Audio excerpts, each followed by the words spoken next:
La cousine bête par Honoré de Balzac, partie 7 du livre audio.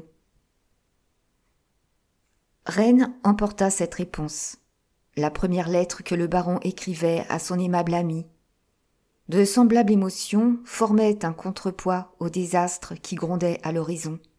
Mais, en ce moment, le baron, se croyant sûr de parer les coups portés à son oncle, Johann Fischer, ne se préoccupait que du déficit.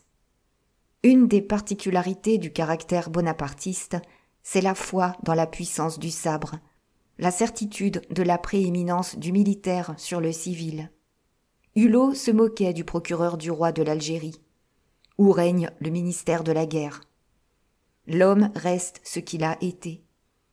Comment les officiers de la garde impériale peuvent-ils oublier d'avoir vu les maires des bonnes villes de l'Empire, les préfets de l'empereur, ces empereurs aux petits pieds, venant recevoir la garde impériale, la complimenter à la limite des départements qu'elle traversait, et lui rendre enfin des honneurs souverains?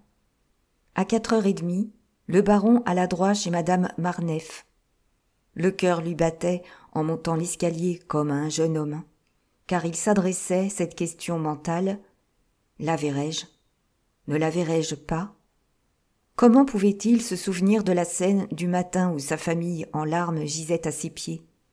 La lettre de Valérie, mise pour toujours dans un mince portefeuille sur son cœur, ne lui prouvait-elle pas qu'il était plus aimé que le plus aimable des jeunes gens? Après avoir sonné, l'infortuné baron entendit la traînerie des chaussons et l'exécrable tousserie de l'invalide Marneffe. Marneffe ouvrit la porte, mais pour se mettre en position et pour indiquer l'escalier à Hulot par un geste exactement semblable à celui par lequel Hulot lui avait montré la porte de son cabinet. « Vous êtes par trop Hulot, monsieur Hulot, » dit-il. Le baron voulut passer. Marneffe tira un pistolet de sa poche et l'arma. « Monsieur le conseiller d'État, quand un homme est aussi vil que moi, car vous me croyez bien vil, n'est-ce pas? Ce serait le dernier des forçats s'il n'avait pas tous les bénéfices de son honneur vendus. Vous voulez la guerre? Elle sera vive et sans quartier. Ne revenez plus et n'essayez point de passer. J'ai prévenu le commissaire de police de ma situation envers vous. » Et, profitant de la stupéfaction de Hulot, il le poussa dehors et ferma la porte. « Quel profond scélérat !» se dit Hulot en montant chez Lisbeth. « Oh, je comprends maintenant la lettre. Valérie et moi nous quitterons Paris. Valérie est à moi pour le reste de mes jours. Elle me fermera les yeux. » Lisbeth n'était pas chez elle. Madame Olivier apprit à Hulot qu'elle était allée chez madame la baronne en pensant y trouver monsieur le baron. « Pauvre fille, je ne l'aurais pas cru si fine qu'elle l'a été ce matin, » se dit le baron qui se rappela la conduite de Lisbeth en faisant le chemin de la rue Vaneau à la rue Plumet. Au détour de la rue Vaneau et de la rue de Babylone, il regarda l'Éden d'où l'hymen le bannissait, l'épée de la loi à la main. Valérie, à sa fenêtre, suivait Hulot des yeux. Quand il leva la tête, elle agita son mouchoir. Mais l'infâme Marneffe souffleta le bonnet de sa femme et la retira violemment de la fenêtre. Une larme vint aux yeux du conseiller d'État. Être aimé ainsi, voir maltraiter une femme et avoir bientôt 70 ans, se dit-il. Lisbeth était venue annoncer à la famille la bonne nouvelle. Adeline et Hortense savaient déjà que le baron, ne voulant pas se déshonorer aux yeux de toute l'administration en nommant Marneffe chef de bureau, serait congédié par ce mari devenu hulophobe.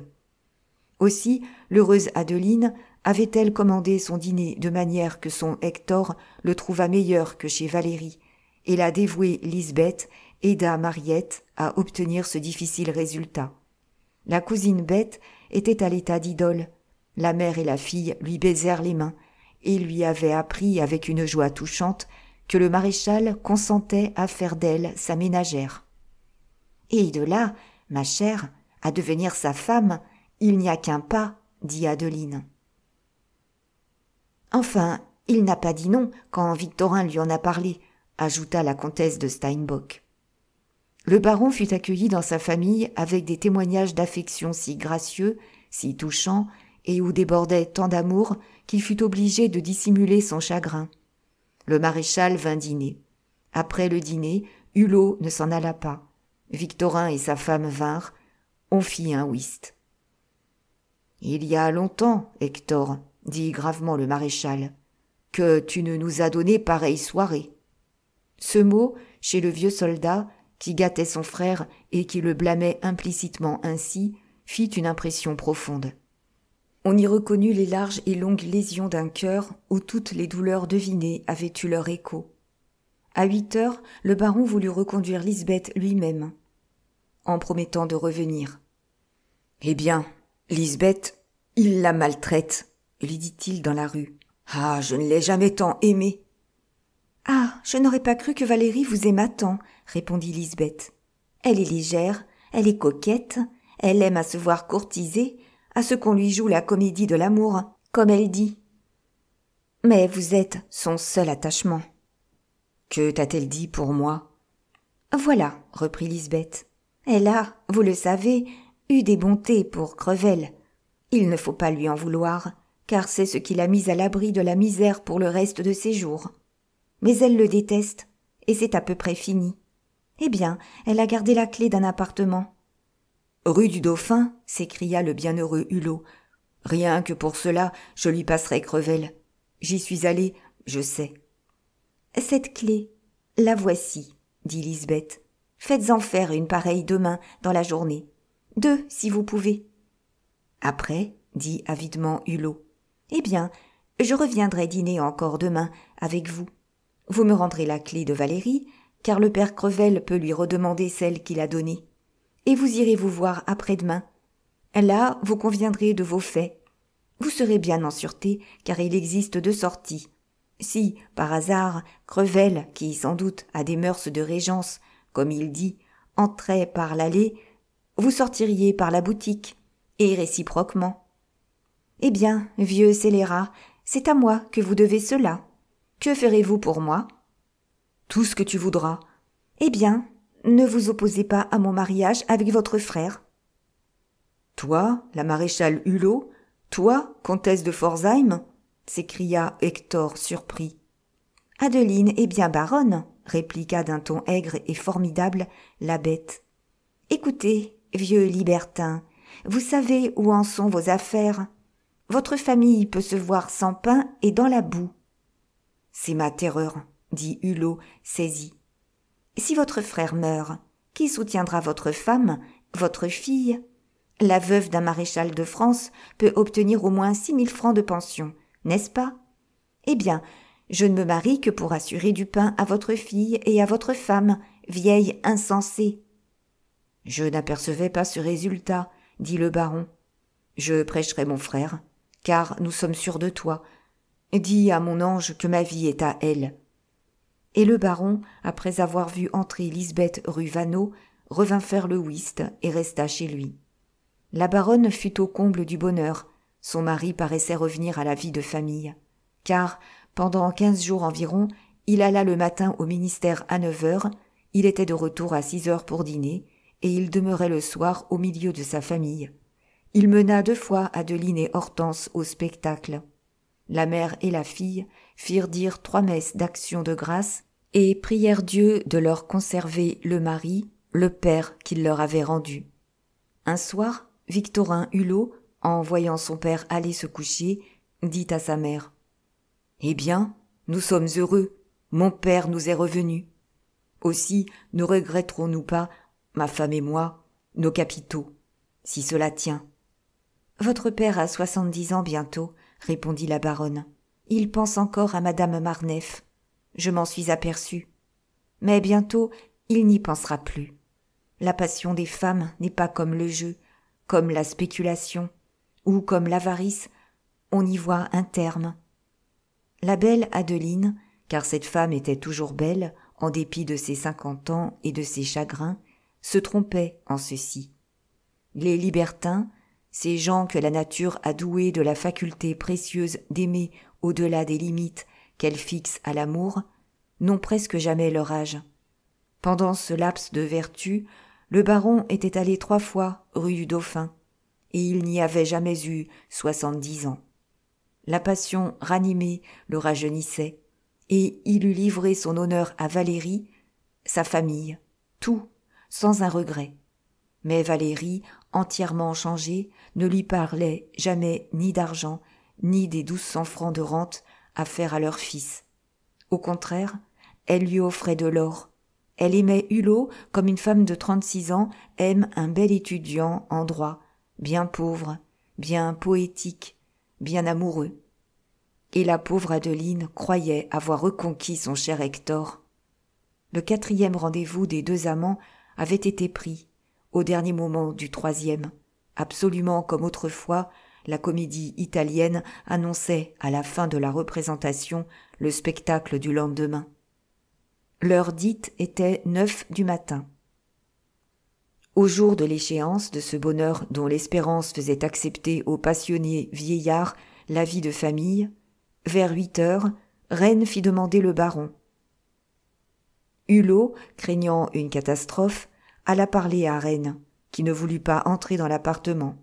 La fidèle femme de chambre remit la lettre suivante au baron. « Mon vieux grognard, ne va pas rue du Dauphin. Notre cauchemar est malade, et je dois le soigner. Mais sois là ce soir, à 9 heures. Crevel est à Corbeil, chez monsieur Lebas. Je suis certaine qu'il n'amènera pas de princesse à sa petite maison. Moi, je me suis arrangée ici pour avoir ma nuit. Je puis être de retour avant que Marneffe ne s'éveille. Réponds-moi sur tout cela, car peut-être ta grande élégie de femme ne te laisse-t-elle plus ta liberté comme autrefois. On l'a dit si belle encore que tu es capable de me trahir. Tu es un si grand libertin. Brûle ma lettre, je me défie de tout. » Hulot écrivit ce petit bout de réponse. « Mon amour, jamais ma femme, comme je te l'ai dit, n'a, depuis 25 ans, gêné mes plaisirs. Je te sacrifierai 100, Adeline. Je serai ce soir, à 9 heures, dans le temple Crevel, attendant ma divinité. Puisse le sous-chef crever bientôt. Nous ne serions plus séparés. Voilà le plus cher des vœux de ton Hector. » Le soir, le baron dit à sa femme qu'il irait travailler avec le ministre à Saint-Cloud, qu'il reviendrait à 4 ou 5 heures du matin, et il alla rue du Dauphin. On était alors à la fin du mois de juin. Peu d'hommes ont éprouvé réellement, dans leur vie, la sensation terrible d'aller à la mort. Ceux qui reviennent de l'échafaud se comptent. Mais quelques rêveurs ont vigoureusement senti cette agonie en rêve. Ils en ont tout ressenti, jusqu'au couteau qui s'applique sur le cou dans le moment où le réveil arrive avec le jour pour les délivrer. Eh bien, la sensation à laquelle le conseiller d'État fut en proie à 5 heures du matin, dans le lit élégant et coquet de Crevel, surpassa de beaucoup celle de se sentir appliqué sur la fatale bascule en présence de 10 000 spectateurs qui vous regardent par 20 000 rayons de flamme. Valérie dormait dans une pose charmante. Elle était belle comme sont belles les femmes assez belles pour être belles en dormant. C'est l'art faisant invasion dans la nature. C'est enfin le tableau réalisé. Dans sa position horizontale, le baron avait les yeux à 3 pieds du sol. Ses yeux, égarés au hasard, comme ceux de tout homme qui s'éveille et qui rappelle ses idées, tombèrent sur la porte couverte de fleurs peintes par Jeanne, un artiste qui fait fi de la gloire. Le baron ne vit pas, comme le condamné à mort, 20 000 rayons visuels. Il n'en vit qu'un seul, dont le regard est véritablement plus poignant que les 10 000 de la place publique. Cette sensation, en plein plaisir, beaucoup plus rare que celle des condamnés à mort, certes un grand nombre d'Anglais splénétiques, la payerait fort cher. Le baron resta toujours horizontalement, exactement baigné dans une sueur froide. Il voulait douter. Mais cet œil assassin babillait. Un murmure de voix susurrait derrière la porte. Si ce n'était que Crevel voulant me faire une plaisanterie, se dit le baron en ne pouvant plus douter de la présence d'une personne dans le temple. La porte s'ouvrit. La majestueuse loi française, qui passe sur les affiches après la royauté, se manifesta sous la forme d'un bon petit commissaire de police, accompagnés d'un long juge de paix, amenés tous deux par le sieur Marneffe. Le commissaire de police, planté sur des souliers dont les oreilles étaient attachées avec des rubans à nœuds barbotants, se terminait par un crâne jaune, pauvre en cheveux, qui dénotait un matois égrillard, rieur, et pour qui la vie de Paris n'avait plus de secret. Ses yeux, doublés de lunettes, perçaient le verre par des regards fins et moqueurs. Le juge de paix, ancien avoué, vieil adorateur du beau sexe, enviait le justiciable. « Veuillez excuser la rigueur de notre ministère, monsieur le baron, » dit le commissaire. « Nous sommes requis par un plaignant. Monsieur le juge de paix assiste à l'ouverture du domicile. Je sais qui vous êtes et qui est la délinquante. » Valérie ouvrit des yeux étonnés, jeta le cri perçant que les actrices ont inventé pour annoncer la folie au théâtre. Elle se tordit en convulsions sur le lit, comme une démoniaque au Moyen-Âge dans sa chemise de soufre, sur un lit de fagots. « La mort ! Mon cher Hector ! Mais la police correctionnelle ! Oh, jamais !» Elle bondit, elle passa comme un nuage blanc entre les trois spectateurs et alla se blottir sous le bonheur du jour en se cachant la tête dans ses mains. « Perdue ! Morte !» cria-t-elle. « Monsieur, » dit Marneffe à Hulot, « si madame Marneffe devenait folle, vous seriez plus qu'un libertin, vous seriez un assassin. » Que peut faire ? Que peut dire un homme surpris dans un lit qui ne lui appartient pas, même à titre de location, avec une femme qui ne lui appartient pas davantage ? Voici. « Monsieur le juge de paix, monsieur le commissaire de police, » dit le baron avec dignité, « veuillez prendre soin de la malheureuse femme dont la raison me semble en danger. Et vous verbaliserez après. Les portes sont sans doute fermées. Vous n'avez pas d'évasion à craindre, ni de sa part, ni de la mienne, vu l'état où nous sommes. » Les deux fonctionnaires obtempérèrent à l'injonction du conseiller d'État. « Viens me parler, misérable laquais !» dit Hulot tout bas à Marneffe en lui prenant le bras et l'amenant à lui. « Ce n'est pas moi qui serai l'assassin, c'est toi. Tu veux être chef de bureau et officier de la Légion d'honneur ? » ?»« Surtout, mon directeur, » répondit Marneffe en inclinant la tête. « Tu seras tout cela. Rassure ta femme, renvoie ces messieurs. »« Nenni, » répliqua spirituellement Marneffe. « Il faut que ces messieurs dressent le procès-verbal de flagrant délit, car, sans cette pièce, la base de ma plainte, que deviendrais-je ? La haute administration regorge de filouteries. Vous m'avez volé ma femme et ne m'avez pas fait chef de bureau. Monsieur le baron, je ne vous donne que 2 jours pour vous exécuter. Voici des lettres. »« Des lettres ?» cria le baron en interrompant Marneffe. « Oui, des lettres qui prouvent que l'enfant que ma femme porte en ce moment dans son sein est de vous. Vous comprenez ? Vous devrez constituer à mon fils une rente égale à la portion que ce bâtard lui prend. Mais je serai modeste, cela ne me regarde point. Je ne suis pas ivre de paternité, moi. 100 louis de rente suffiront. Je serai demain matin successeur de M. Coquet et porté sur la liste de ceux qui vont être promus officiers, à propos des fêtes de juillet, où le procès-verbal sera déposé avec ma plainte au parquet. Je suis bon prince, n'est-ce pas ? Mon Dieu ! La jolie femme, disait le juge de paix au commissaire de police. Quelle perte pour le monde si elle devenait folle. Elle n'est point folle, répondit sentencieusement le commissaire de police.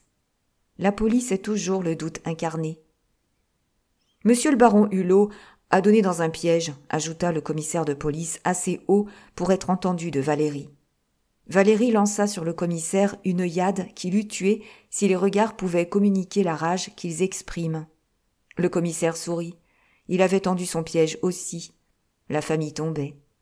Marneffe invita sa femme à rentrer dans la chambre et à s'y vêtir décemment, car il s'était entendu sur tous les points, avec le baron, qui prit une robe de chambre et revint dans la première pièce.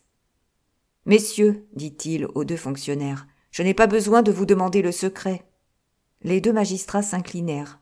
Le commissaire de police frappa 2 petits coups à la porte. Son secrétaire entra, s'assit devant le petit bonheur du jour et se mit à écrire sous la dictée du commissaire de police qui lui parlait à voix basse.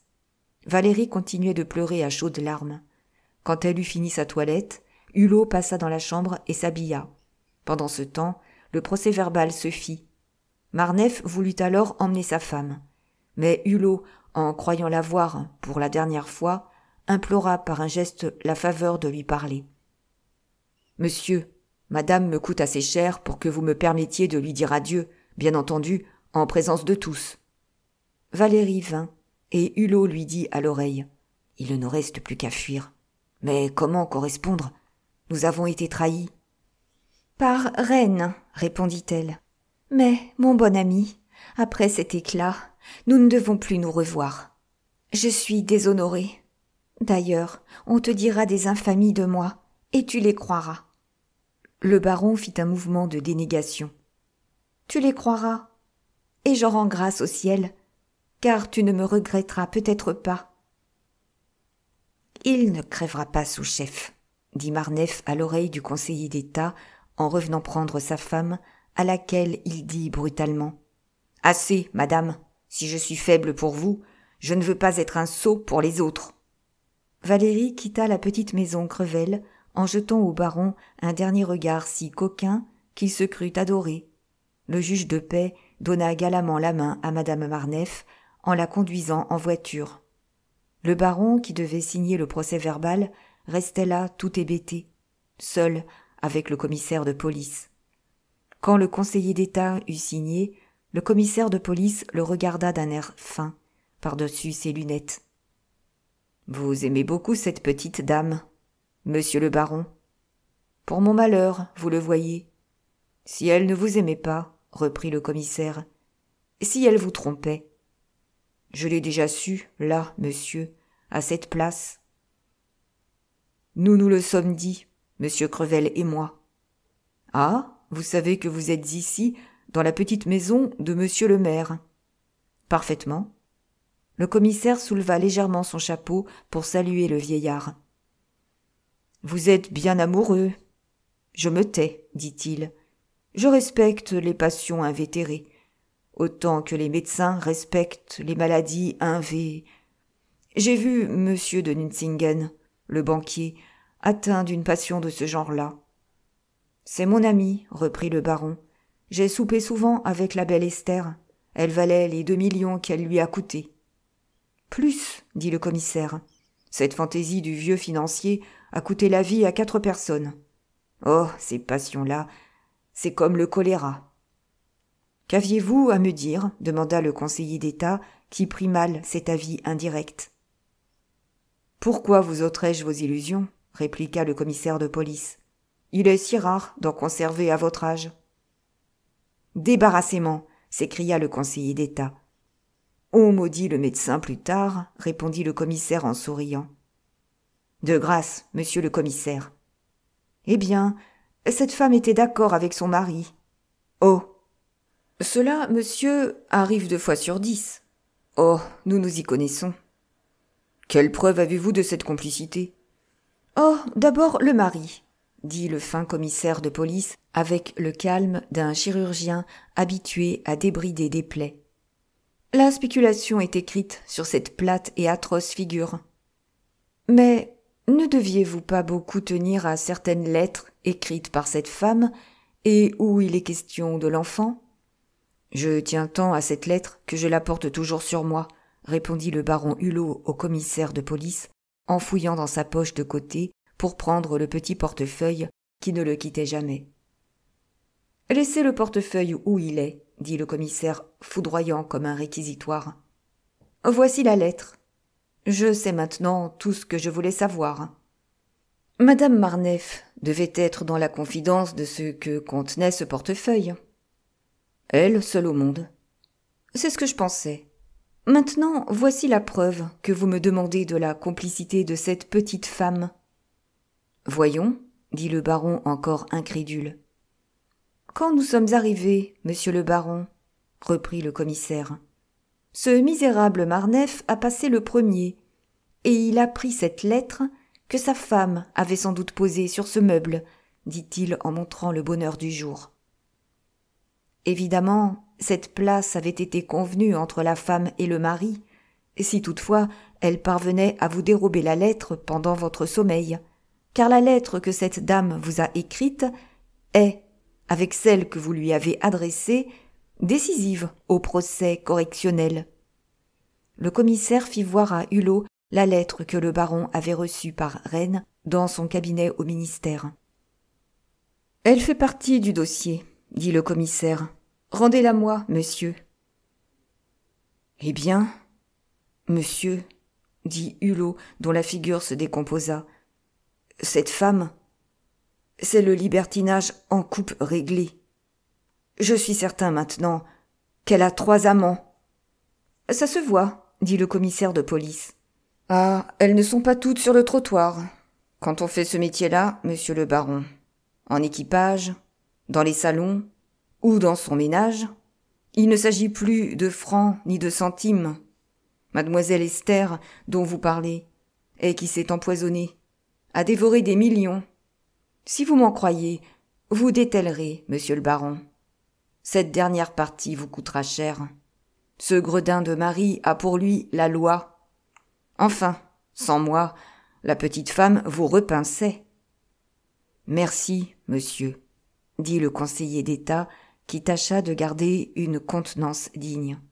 « Monsieur, nous allons fermer l'appartement. La farce est jouée, et vous remettrez la clé à monsieur le maire. » Hulot revint chez lui dans un état d'abattement voisin de la défaillance, et perdu dans les pensées les plus sombres. Il réveilla sa noble, sa sainte et pure femme, et il lui jeta l'histoire de ces 3 années dans le cœur, en sanglotant comme un enfant à qui l'on ôte un jouet.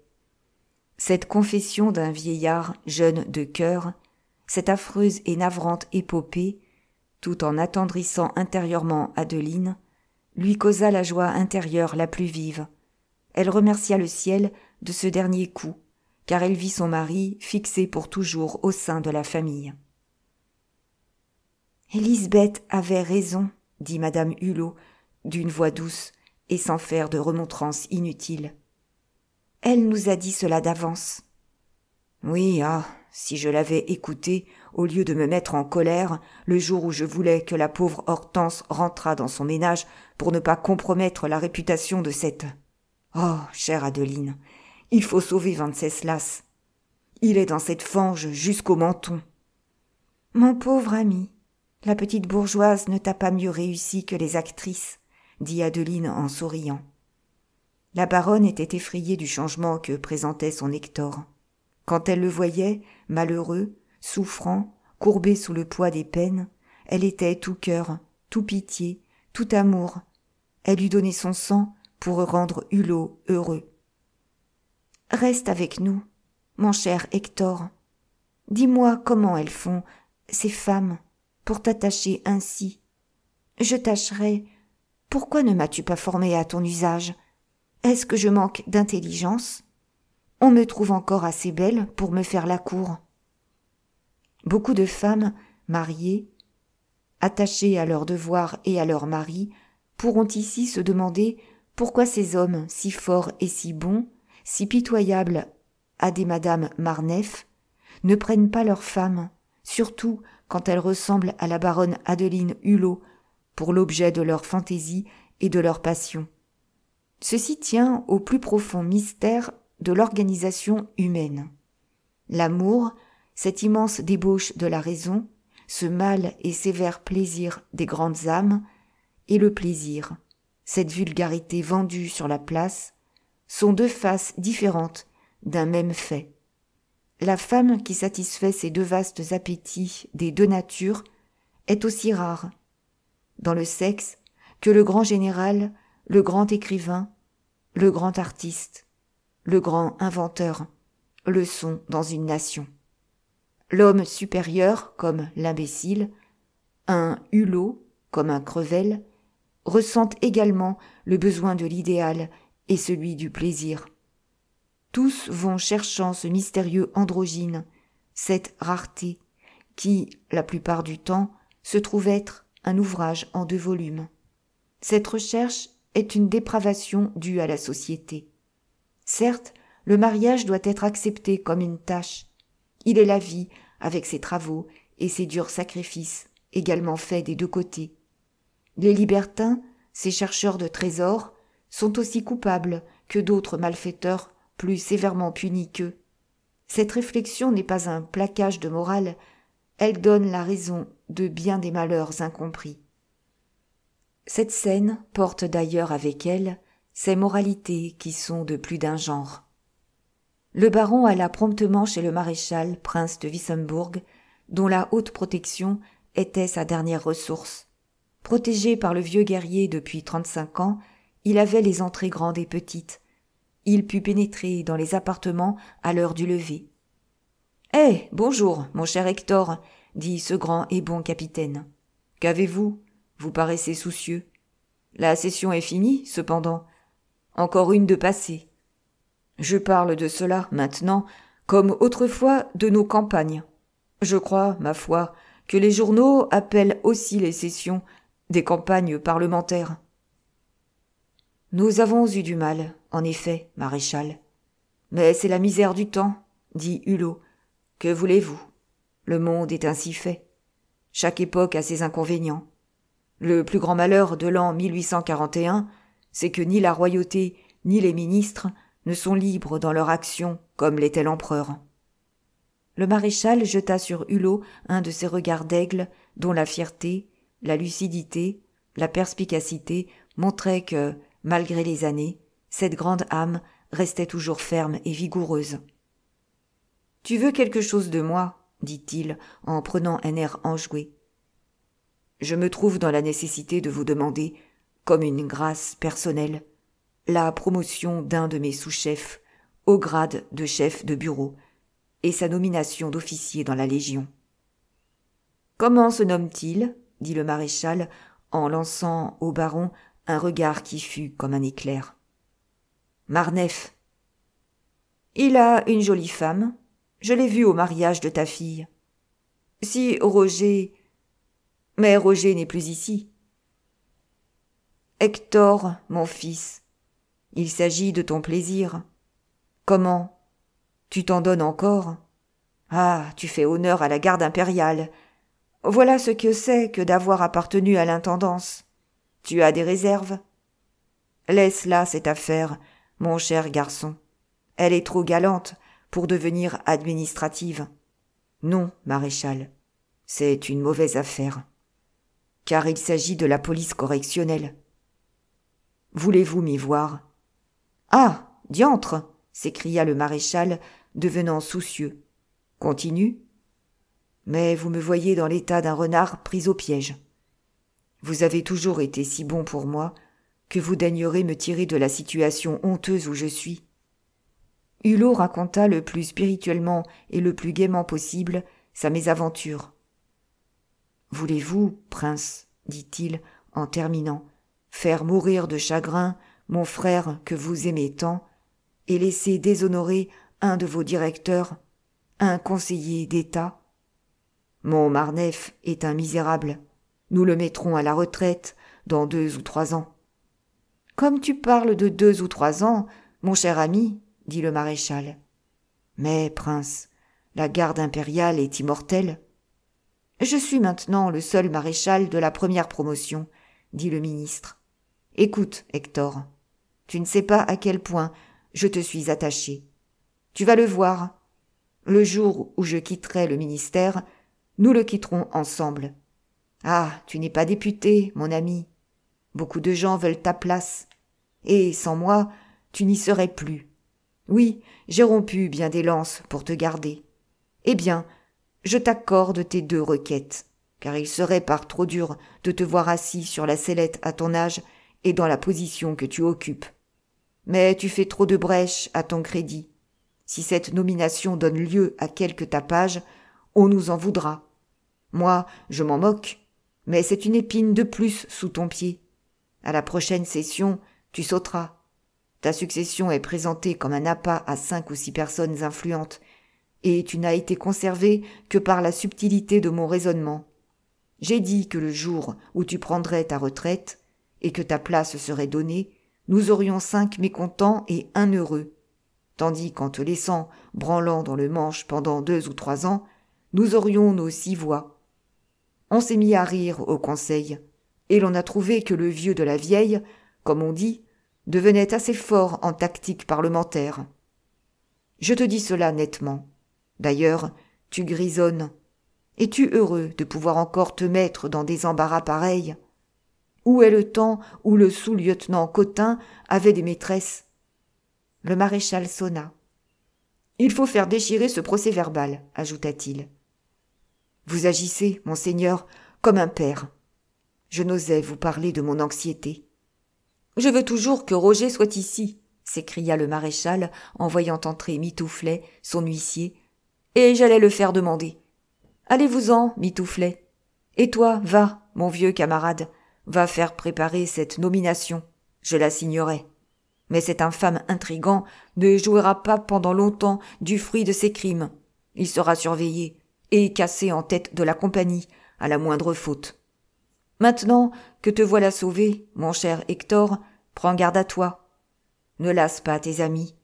On t'enverra ta nomination ce matin, et ton homme sera officier. Quel âge as-tu maintenant? 70 ans, dans 3 mois. Quel gaillard tu fais, dit le maréchal en souriant. C'est toi qui mériterais une promotion. Mais, mille boulets, nous ne sommes pas sous Louis XV. Tel est l'effet de la camaraderie qui lie entre eux les glorieux restes de la phalange napoléonienne. Ils se croient toujours au bivouac, obligés de se protéger envers et contre tous. Encore une faveur comme celle-là, se dit Hulot en traversant la cour, et je suis perdu.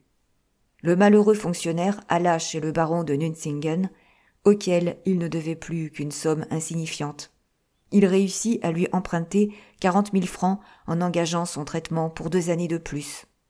Mais le baron stipula que, dans le cas de la mise à la retraite de Hulot, la quotité saisissable de sa pension serait affectée au remboursement de cette somme jusqu'à épuisement des intérêts et du capital. Cette nouvelle affaire fut faite, comme la première, sous le nom de Vauvinet, à qui le baron souscrivit pour 12 000 francs de lettres de change. Le lendemain, le fatal procès-verbal, la plainte du mari, les lettres, tout fut anéanti.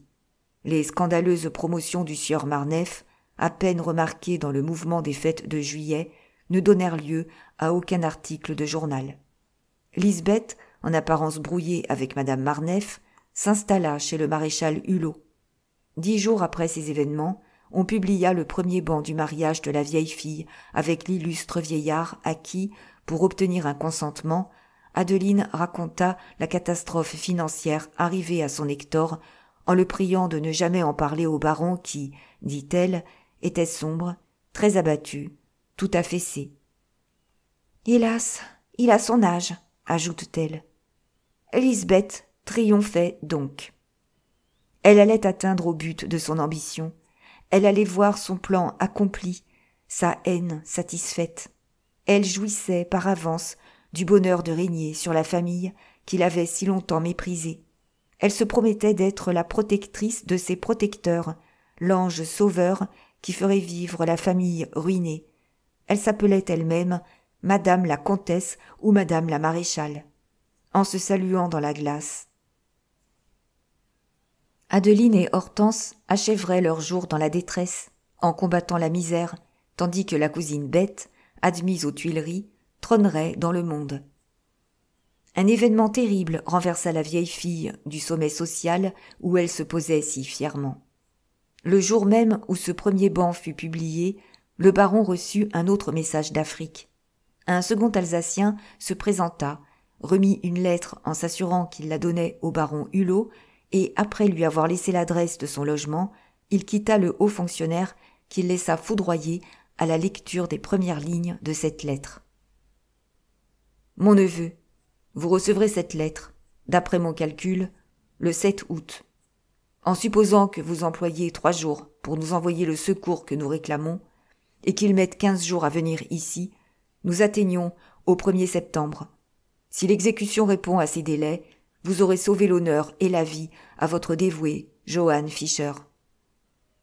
Voici ce que demande l'employé que vous m'avez donné pour complice, car je suis, à ce qu'il paraît, susceptible d'aller en cour d'assises ou devant un conseil de guerre. Vous comprenez que jamais on ne traînera Johann Fischer devant aucun tribunal. Il ira de lui-même à celui de Dieu. Votre employé me semble être un mauvais gars, très capable de vous compromettre. Mais il est intelligent comme un fripon. Il prétend que vous devez crier plus fort que les autres et nous envoyer un inspecteur, un commissaire spécial chargé de découvrir les coupables, de chercher les abus, de sévir enfin, mais qui s'interposera d'abord entre nous et les tribunaux en élevant un conflit. Si votre commissaire arrive ici le 1er septembre et qu'il ait de vous le mot d'ordre, si vous nous envoyez 200 000 francs pour établir en magasin les quantités que nous disons avoir dans les localités éloignées, nous serons regardés comme des comptables purs et sans tache. Vous pouvez confier au soldat qui vous remettra cette lettre un mandat à mon ordre sur une maison d'Alger. C'est un homme solide, un parent, incapable de chercher à savoir ce qu'il porte. J'ai pris des mesures pour assurer le retour de ce garçon. Si vous ne pouvez rien, je mourrai volontiers pour celui à qui nous devons le bonheur de notre Adeline. Les angoisses et les plaisirs de la passion, la catastrophe qui venait de terminer sa carrière galante, avaient empêché le baron Hulot de penser au pauvre Johann Fischer, dont la première lettre annonçait cependant positivement le danger, devenu maintenant si pressant. Le baron quitta la salle à manger dans un tel trouble qu'il se laissa tomber sur le canapé du salon. Il était anéanti, perdu dans l'engourdissement que cause une chute violente. Il regardait fixement une rosace du tapis sans s'apercevoir qu'il tenait à la main la fatale lettre de Johann. Adeline entendit de sa chambre son mari se jetant sur le canapé comme une masse. Ce bruit fut si singulier qu'elle crut à quelque attaque d'apoplexie. Elle regarda par la porte dans la glace, en proie à cette peur qui coupe la respiration, qui fait rester immobile, et elle vit son Hector dans la posture d'un homme terrassé.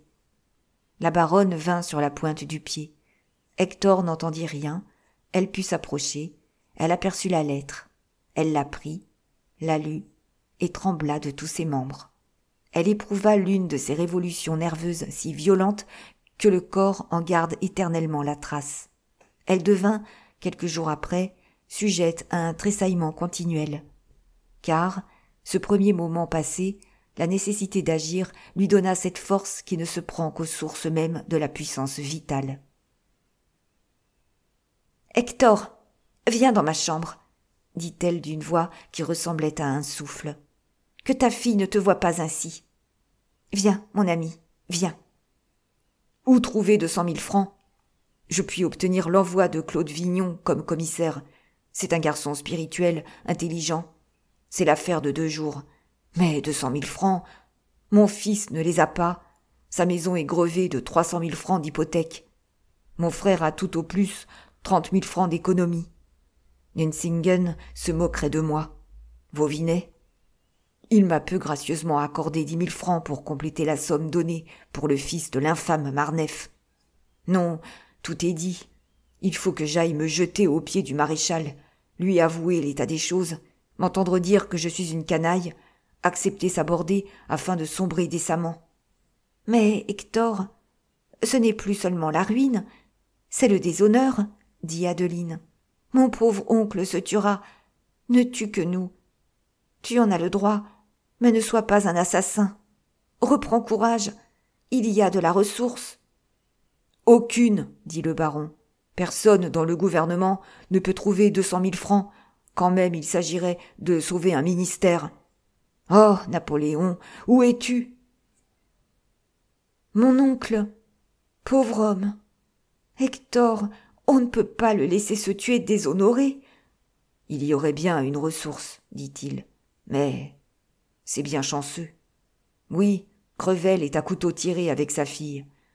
Ah, il a bien de l'argent, lui seul pourrait... Tiens, Hector, il vaut mieux que ta femme périsse que de laisser périr notre oncle, ton frère et l'honneur de la famille, dit la baronne, frappée d'un trait de lumière. Oui, je puis vous sauver tous. Oh, mon Dieu, quelle ignoble pensée! Comment a-t-elle pu me venir? Elle joignit les mains, tomba sur ses genoux et fit une prière. En se relevant, elle vit une si folle expression de joie sur la figure de son mari que la pensée diabolique revint, et alors, Adeline tomba dans la tristesse des idiots.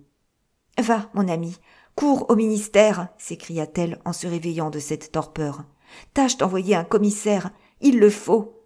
Entortille le maréchal. Et à ton retour, à 5 heures, tu trouveras peut-être, oui, tu trouveras 200 000 francs. Ta famille, ton honneur d'homme, de conseiller d'État, d'administrateur, ta probité, ton fils, tout sera sauvé. Mais ton Adeline sera perdue, et tu ne la reverras jamais. Hector, mon ami, dit-elle en s'agenouillant, lui serrant la main et la baisant. Bénis-moi, dis-moi adieu.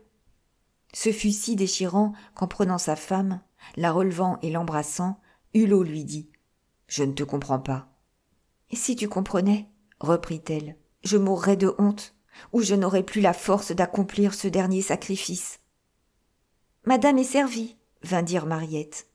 Hortense vint souhaiter le bonjour à son père et à sa mère. Il fallut aller déjeuner et montrer des visages menteurs. « Allez déjeuner sans moi, je vous rejoindrai, » dit la baronne. Elle se mit à sa table et écrivit la lettre suivante. « Mon cher monsieur Crevel, j'ai un service à vous demander. Je vous attends ce matin et je compte sur votre galanterie qui m'est connue, pour que vous ne fassiez pas attendre trop longtemps. Votre dévouée, servante, Adeline Hulot. »« Louise, dit-elle à la femme de chambre de sa fille qui servait, descendez cette lettre au concierge. Dites-lui de la porter sur-le-champ à son adresse et de demander une réponse. » Le baron, qui lisait les journaux, tendit un journal républicain à sa femme en lui désignant un article et lui disant « Sera-t-il temps ? Voici l'article, un de ces terribles entrefilets avec lesquels les journaux nuancent leurs tartines politiques. » Un de nos correspondants nous écrit d'Alger qu'il s'est révélé de tels abus dans le service des vivres de la province d'Oran que la justice informe. Les malversations sont évidentes, les coupables sont connus. Si la répression n'est pas sévère, nous continuerons à perdre plus d'hommes par le fait des concussions qui frappent sur leur nourriture que par le fer des Arabes et le feu du climat. Nous attendrons de nouveaux renseignements avant de continuer ce déplorable sujet. Nous ne nous étonnons plus de la peur que cause l'établissement en Algérie de la presse, comme l'a entendu la charte de 1830. « Je vais m'habiller et aller au ministère, » dit le baron en quittant la table. « Le temps est trop précieux. Il y a la vie d'un homme dans chaque minute. »« Oh, maman, je n'ai plus d'espoir, » dit Hortense. Et, sans pouvoir retenir ses larmes, elle tendit à sa mère une revue des beaux-arts. Madame Hulot aperçut une gravure du groupe de Dalila par le comte de Steinbock, dessous laquelle était imprimé « Appartenant à Madame Marneffe ». Dès les premières lignes, l'article signé d'un V révélait le talent et la complaisance de Claude Vignon. « Pauvre petite !» dit la baronne. Effrayée de l'accent presque indifférent de sa mère, Hortense la regarda, reconnut l'expression d'une douleur auprès de laquelle la sienne devait pâlir, et elle vint embrasser sa mère, à qui elle dit « Qu'as-tu, maman ? Qu'arrive-t-il ? Pouvons-nous être plus malheureuses que nous ne le sommes ? Mon enfant, il me semble, en comparaison de ce que je souffre aujourd'hui, que mes horribles souffrances passées ne sont rien. Quand ne souffrirai-je plus ? Ô ciel, ma mère, dit gravement Hortense. Viens, mon ange, tu m'aideras à m'habiller. Mais non, je ne veux pas que tu t'occupes de cette toilette. Envoie-moi Louise. Adeline, rentrée dans sa chambre, alla s'examiner au miroir. Elle se contempla tristement et curieusement en se demandant à elle-même « Suis-je encore belle ? Peut-on me désirer encore ? Ai-je des rides ?» Elle souleva ses beaux cheveux blonds et se découvrit les tempes. Là, tout était frais comme chez une jeune fille. Adeline alla plus loin. Elle se découvrit les épaules et fut satisfaite. Elle eut un mouvement d'orgueil. La beauté des épaules qui sont belles est celle qui s'en va la dernière chez la femme, surtout quand la vie a été pure. Adeline choisit avec soin les éléments de sa toilette, mais la femme pieuse et chaste resta chastement mise, malgré ses petites inventions de coquetterie. À quoi bon des bas de soie gris tout neufs, des souliers en satin à cothurnes, puisqu'elle ignorait totalement l'art d'avancer, au moment décisif, un joli pied en le faisant dépasser de quelques lignes, une robe à demi soulevée pour ouvrir des horizons au désir. Elle mit bien sa plus jolie robe de mousseline à fleurs peintes, décolletée et à manches courtes, mais épouvantée de ses nudités, elle couvrit ses beaux bras de manches en gaze claire, elle voila sa poitrine et ses épaules d'un fichu brodé. Sa coiffure à l'anglaise lui parut être trop significative, elle en éteignit l'entrain par un très joli bonnet. Mais, avec ou sans bonnet, eût-elle su jouer avec ses rouleaux dorés pour exhiber, pour faire admirer ses mains en fuseau? Voici quel fut son phare, la certitude de sa criminalité, les préparatifs d'une faute délibérée causèrent à cette sainte femme une violente fièvre qui lui rendit l'éclat de la jeunesse pour un moment. Ses yeux brillèrent, son teint resplendit. Au lieu de se donner un air séduisant, elle se vit en quelque sorte un air dévergondé qui lui fit horreur. Lisbeth avait, à la prière d'Adeline, raconté les circonstances de l'infidélité de Wenceslas, et la baronne avait alors appris, à son grand étonnement, qu'en une soirée, en un moment, madame Marneffe s'était rendue maîtresse de l'artiste ensorcelé. « Comment font ces femmes ?» avait demandé la baronne à Lisbeth. Rien n'égale la curiosité des femmes vertueuses à ce sujet. Elles voudraient posséder les séductions du vice et rester pures. « Mais elles séduisent, c'est leur état, » avait répondu la cousine bête. Valérie était, ce soir-là, vois-tu, ma chère, à faire damner un ange. Raconte-moi donc comment elle s'y est prise. Il n'y a pas de théorie, il n'y a que la pratique dans ce métier, avait dit railleusement Lisbeth. La baronne, en se rappelant cette conversation, aurait voulu consulter la cousine bête, mais le temps manquait. La pauvre Adeline, incapable d'inventer une mouche, de se poser un bouton de rose dans le beau milieu du corsage, de trouver les stratagèmes de toilette destinés à réveiller chez les hommes des désirs amortis, ne fut que soigneusement habillée. N'est pas courtisane qui veut. La femme est le potage de l'homme, a dit plaisamment Molière par la bouche du judicieux Gros René. Cette comparaison suppose une sorte de science culinaire en amour. La femme vertueuse et digne serait alors le repas homérique, la chair jetée sur les charbons ardents. La courtisane, au contraire, serait l'œuvre de Carême avec ses condiments, avec ses épices et ses recherches. La baronne ne pouvait pas, ne savait pas servir sa blanche poitrine dans un magnifique plat de guipure, à l'instar de madame Marneffe. Elle ignorait le secret de certaines attitudes, l'effet de certains regards. Enfin, elle n'avait pas sa botte secrète. La noble femme se serait bien retournée 100 fois. Elle n'aurait rien su offrir à l'œil savant du libertin. Être une honnête et prude femme pour le monde et se faire courtisane pour son mari, c'est être une femme de génie, et il y en a peu. Là est le secret des longs attachements, inexplicable pour les femmes qui sont déshéritées de ces doubles et magnifiques facultés. Supposez madame Marneffe vertueuse. Vous avez la marquise de Pescaire, ces grandes et illustres femmes, ces belles Dianes de Poitiers vertueuses, on les compte. La scène par laquelle commence cette sérieuse et terrible étude de mœurs parisiennes allait donc se reproduire avec cette singulière différence que les misères prophétisées par le capitaine de la milice bourgeoise y changeaient les rôles. Madame Hulot attendait Crevel dans les intentions qui le faisaient venir en souriant aux Parisiens du haut de son milord 3 ans auparavant. Enfin, chose étrange, la baronne était fidèle à elle-même, à son amour, en se livrant à la plus grossière des infidélités, celle que l'entraînement d'une passion ne justifie pas aux yeux de certains juges. Comment faire pour être une madame Marneffe, se dit-elle en entendant sonner. Elle comprima ses larmes, la fièvre anima ses traits, elle se promit d'être bien courtisane, la pauvre et noble créature. Que diable me veut cette brave baronne Hulot, se disait Crevel en montant le grand escalier. Ah, bah, Elle va me parler de ma querelle avec Célestine et Victorin. Mais je ne plierai pas. » En entrant dans le salon, où il suivait Louise, il se dit en regardant la nudité du local, style Crevel, « Pauvre femme !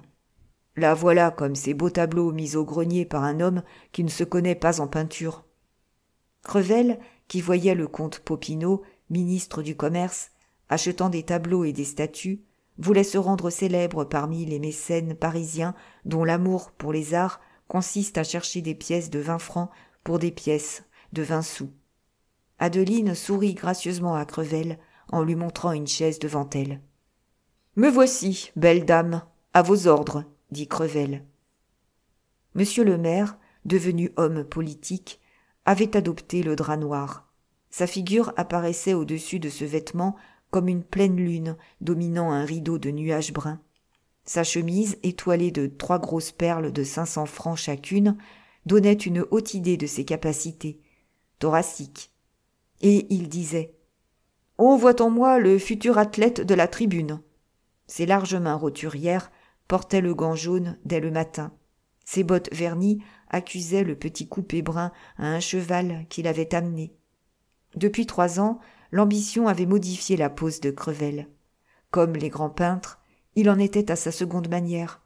Dans le grand monde, quand il allait chez le prince de Wissembourg, à la préfecture, chez le comte Popinot, etc., il gardait son chapeau à la main d'une façon dégagée que Valérie lui avait apprise, et il insérait le pouce de l'autre main dans l'entournure de son gilet d'un air coquet, en minaudant de la tête et des yeux.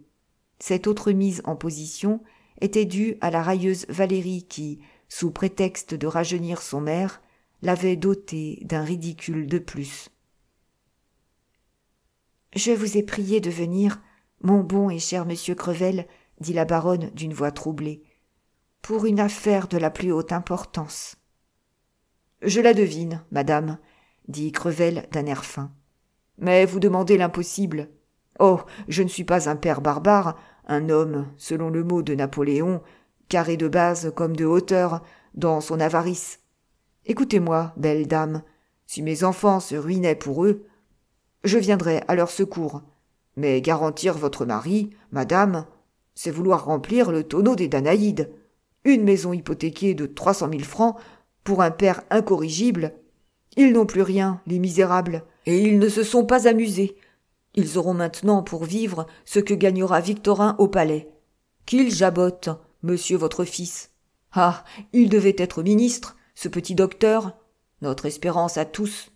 Joli remorqueur qui s'engrave bêtement, car s'il empruntait pour parvenir, s'il s'endettait pour avoir festoyé des députés, pour obtenir des voix et augmenter son influence, je lui dirais « Voilà ma bourse, puise, mon ami. » Mais payer les folies du papa, des folies que je vous ai prédites.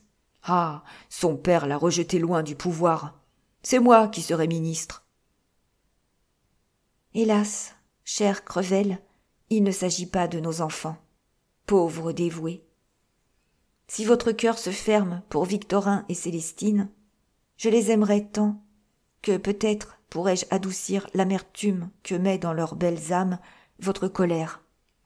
Vous punissez vos enfants d'une bonne action. Oui, d'une bonne action mal faite. C'est un demi-crime, dit Crevel, très content de ce mot. Faire le bien, mon cher Crevel, reprit la baronne, ce n'est pas prendre l'argent dans une bourse qui en regorge. C'est endurer des privations à cause de sa générosité. C'est souffrir de son bienfait. C'est s'attendre à l'ingratitude. La charité qui ne coûte rien, le ciel l'ignore. Il est permis, madame, aux saints d'aller à l'hôpital. Ils savent que c'est, pour eux, la porte du ciel. Moi, je suis un mondain. Je crains Dieu, mais je crains encore plus l'enfer de la misère. Être sans le sou, c'est le dernier degré du malheur dans notre ordre social actuel. Je suis de mon temps. J'honore l'argent. Vous avez raison, dit Adeline, au point de vue du monde. Elle se trouvait à 100 lieues de la question, et elle se sentait, comme Saint-Laurent, sur un gril, en pensant à son oncle. Car elle le voyait se tirant un coup de pistolet. Elle baissa les yeux, puis elle les releva sur Crevel, plein d'une angélique douceur. et non de cette provocante luxure si spirituelle chez Valérie. 3 ans auparavant, elle eût fasciné Crevel par cet adorable regard. « Je vous ai connu, dit-elle, plus généreux. Vous parliez de 300 000 francs, comme en parlent les grands seigneurs. » Crevel regarda madame Hulot. Il la vit comme un lys sur la fin de sa floraison. Il eut de vagues idées, mais il honorait tant cette sainte créature qu'il refoula ses soupçons dans le côté liberté de son cœur. « Madame, je suis toujours le même, mais un ancien négociant est et doit être grand seigneur avec méthode, avec économie. Il porte en tout ses idées d'ordre. On ouvre un compte au Freuden, on les crédite, on consacre à ce chapitre certains bénéfices, mais entamer son capital, ce serait une folie. Mes enfants auront tous leurs biens, celui de leur mère et le mien. Mais ils ne veulent sans doute pas que leur père s'ennuie, se moignifie et se momifie. Ma vie est joyeuse. Je descends gaiement le fleuve. Je remplis tous les devoirs que m'impose la loi, le cœur et la famille, de même que j'acquittais scrupuleusement mes billets à l'échéance. Que mes enfants se comportent comme moi dans mon ménage, je serai content. Et quant au présent, pourvu que mes folies, car j'en fais, ne coûtent rien à personne qu'au gogo. Pardon, vous ne connaissez pas ce mot de bourse? Ils n'auront rien à me reprocher et trouveront encore une belle fortune à ma mort. Vos enfants n'en diront pas autant de leur père, qui carambole en ruinant son fils et ma fille. Plus elle allait, plus la baronne s'éloignait de son but. Vous en voulez beaucoup à mon mari, mon cher Crevel, et vous seriez cependant son meilleur ami si vous aviez trouvé sa femme faible. Elle lança sur Crevel une œillade brûlante, mais alors elle fit comme Dubois qui donnait trop de coups de pied au régent. Elle se déguisa trop, et les idées libertines revinrent si bien au parfumeur Régence qu'il se dit « Voudrait-elle se venger de Hulot? Me trouverait-elle mieux en mère qu'en garde nationale? Les femmes sont si bizarres. » Et il se mit en position, dans sa seconde manière, en regardant la baronne d'un air Régence. « On dirait, dit-elle en continuant, que vous vous vengez sur lui d'une vertu qui vous a résisté, d'une femme que vous aimiez assez pour l'acheter, ajouta-t-elle tout bas. D'une femme divine, reprit Crevel en souriant significativement à la baronne qui baissait les yeux et dont les cils se mouillèrent. Car en avez-vous avalé des couleuvres depuis 3 ans, hein, ma belle? Ne parlons pas de mes souffrances, cher Crevel. Elles sont au-dessus des forces de la créature. Ah, si vous m'aimiez encore, vous pourriez me retirer du gouffre où je suis. Oui, je suis dans l'enfer. Les régicides qu'on tenaillait, qu'on lirait à 4 chevaux, étaient sur des roses, comparés à moi, car on ne leur démembrait que le corps, et j'ai le cœur tiré à 4 chevaux. La main de Crevel quitta l'entournure du gilet, il posa son chapeau sur la travailleuse, il rompit sa position, il souriait. Ce sourire fut si niais que la baronne s'y méprit. Elle crut à une expression de bonté. « Vous voyez une femme, non pas au désespoir, mais à l'agonie de l'honneur, et déterminée à tout, mon ami, pour empêcher des crimes. » Craignant qu'Hortense ne vînt, elle poussa le verrou de sa porte. Puis, par le même élan, elle se mit aux pieds de Crevel, lui prit la main et la lui baisa. « Soyez, dit-elle, mon sauveur !» Elle supposa des fibres généreuses dans ce cœur de négociant et fut saisie par un espoir qui brilla soudain d'obtenir les 200 000 francs sans se déshonorer. « Achetez une âme, vous qui vouliez acheter une vertu, reprit-elle en lui jetant un regard fou. Fiez-vous à ma probité de femme, à mon honneur, dont la solidité vous est connue. Soyez mon ami. Sauvez une famille entière de la ruine, de la honte, du désespoir. Empêchez-la de rouler dans un bourbier où la fange se fera avec du sang. Oh, ne me demandez pas d'explication, fit-elle à un mouvement de Crevel qui voulut parler. Surtout, ne me dites pas, je vous l'avais prédit, comme les amis heureux d'un malheur. Voyons, Obéissez à celle que vous aimiez, à une femme dont l'abaissement à vos pieds est peut-être le comble de la noblesse. Ne lui demandez rien, attendez tout de sa reconnaissance. Non, ne donnez rien. Mais prêtez-moi, prêtez à celle que vous nommiez Adeline. » Ici, les larmes arrivèrent avec une telle abondance, Adeline sanglota tellement qu'elle en mouilla les gants de Crevel. Ces mots « Il me faut 200 000 francs » furent à peine distinctibles dans le torrent de pleurs, de même que les pierres, quelque grosses qu'elles soient, ne marquent point dans les cascades alpestres enflées à la fonte des neiges. Telle est l'inexpérience de la vertu. Le vice ne demande rien, comme on l'a vu par madame Marneffe. Il se fait tout offrir. Ces sortes de femmes ne deviennent exigeantes qu'au moment où elles se sont rendues indispensables, ou quand il s'agit d'exploiter un homme, comme on exploite une carrière où le plâtre devient rare. En ruine, disent les carriers. En entendant ces mots, 200 000 francs, Crevel comprit tout. Il releva galamment la baronne en lui disant cette insolente phrase « Allons, soyons calmes, ma petite mère. » Que dans son égarement, Adeline n'entendit pas. La scène changeait de face. Crevel devenait, selon son mot, maître de la position. L'énormité de la somme agit si fortement sur Crevel que sa vive émotion, en voyant à ses pieds cette belle femme en pleurs, se dissipa.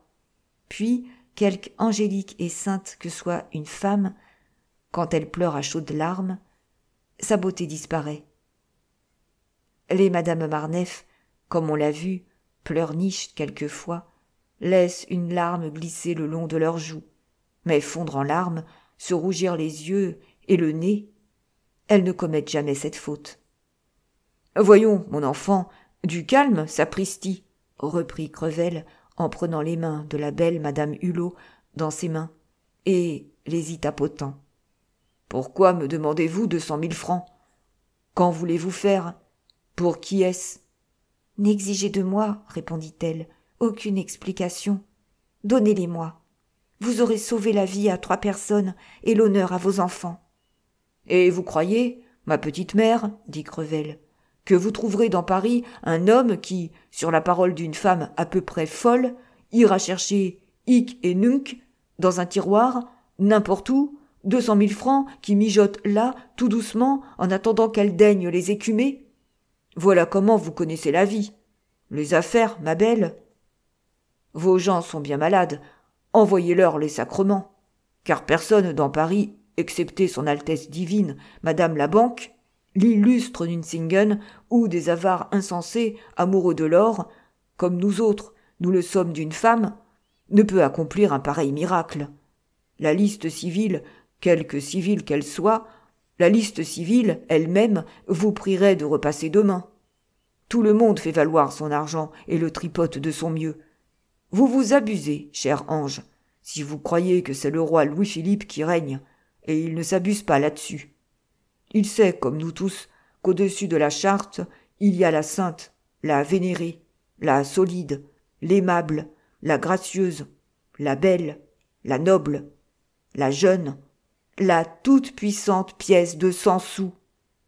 Or, mon bel ange, l'argent exige des intérêts, et il est toujours occupé à les percevoir. Dieu des Juifs, tu t'emportes, a dit le grand Racine. Enfin, l'éternelle allégorie du veau d'or. Du temps de Moïse, on agiotait dans le désert. Nous sommes revenus au temps biblique. Le veau d'or a été le premier grand livre connu, reprit-il. Vous vivez par trop, mon Adeline, rue Plumet. Les Égyptiens devaient des emprunts énormes aux Hébreux, et ils ne couraient pas après le peuple de Dieu, mais après des capitaux. Il regarda la baronne d'un air qui voulait dire « Ai-je de l'esprit » ? Vous ignorez l'amour de tous les citoyens pour leur saint Frusquin ? Reprit-il, après cette pause. Pardon, écoutez-moi bien. Saisissez ce raisonnement. Vous voulez 200 000 francs ? Personne ne peut les donner sans changer des placements faits. Comptez. Pour avoir 200 000 francs d'argent vivant, il faut vendre environ 7 000 francs de rente, 3%. Eh bien, vous n'avez votre argent qu'au bout de 2 jours. Voilà la voie la plus prompte. Pour décider quelqu'un à se dessaisir d'une fortune, car c'est toute la fortune de bien des gens, 200 000 francs.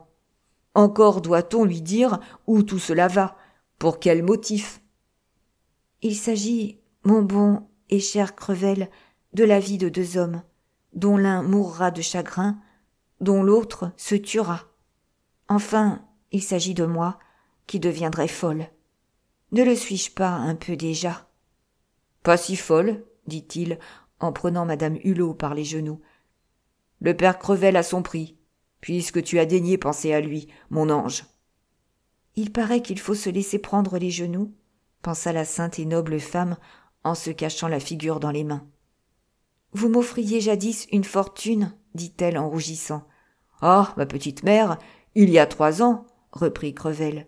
Oh, vous êtes plus belle que je ne vous ai jamais vue, s'écria-t-il en saisissant le bras de la baronne et le serrant contre son cœur. Vous avez de la mémoire, cher enfant, sapristi. Eh bien, voyez comme vous avez eu tort de faire la bégueule, car les 300 000 francs que vous avez noblement refusés sont dans l'escarcelle d'une autre. Je vous aimais, et je vous aime encore, mais reportons-nous à 3 ans d'ici, quand je vous disais « je vous aurai ». Quel était mon dessein ? Je voulais me venger de ce scélérat de Hulot. Or, votre mari, ma belle, a pris pour maîtresse un bijou de femme, une perle, une petite finaude, alors âgée de 23 ans, car elle en a 26 aujourd'hui. J'ai trouvé plus drôle, plus complet, plus Louis XV, plus maréchal de Richelieu, plus corsé, de lui souffler cette charmante créature, qui d'ailleurs n'a jamais aimé Hulot, et qui depuis 3 ans est folle de votre serviteur. En disant cela, Crevel, des mains de qui la baronne avait retiré ses mains, s'était remis en position.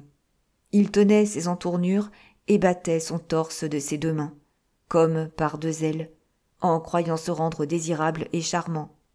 Il semblait dire « Voilà l'homme que vous avez mis à la porte. » Voilà, ma chère enfant, je suis vengé. Votre mari l'a su. Je lui ai catégoriquement démontré qu'il était d'indonné, ce que nous appelons refait au même. Madame Marneffe est ma maîtresse, et si le sieur Marneffe crève, elle sera ma femme. Madame Hulot regardait Crevel d'un œil fixe et presque égaré. Hector a su cela, dit-elle. Et il y est retourné, répondit Crevel, et je l'ai souffert parce que Valérie voulait être la femme d'un chef de bureau.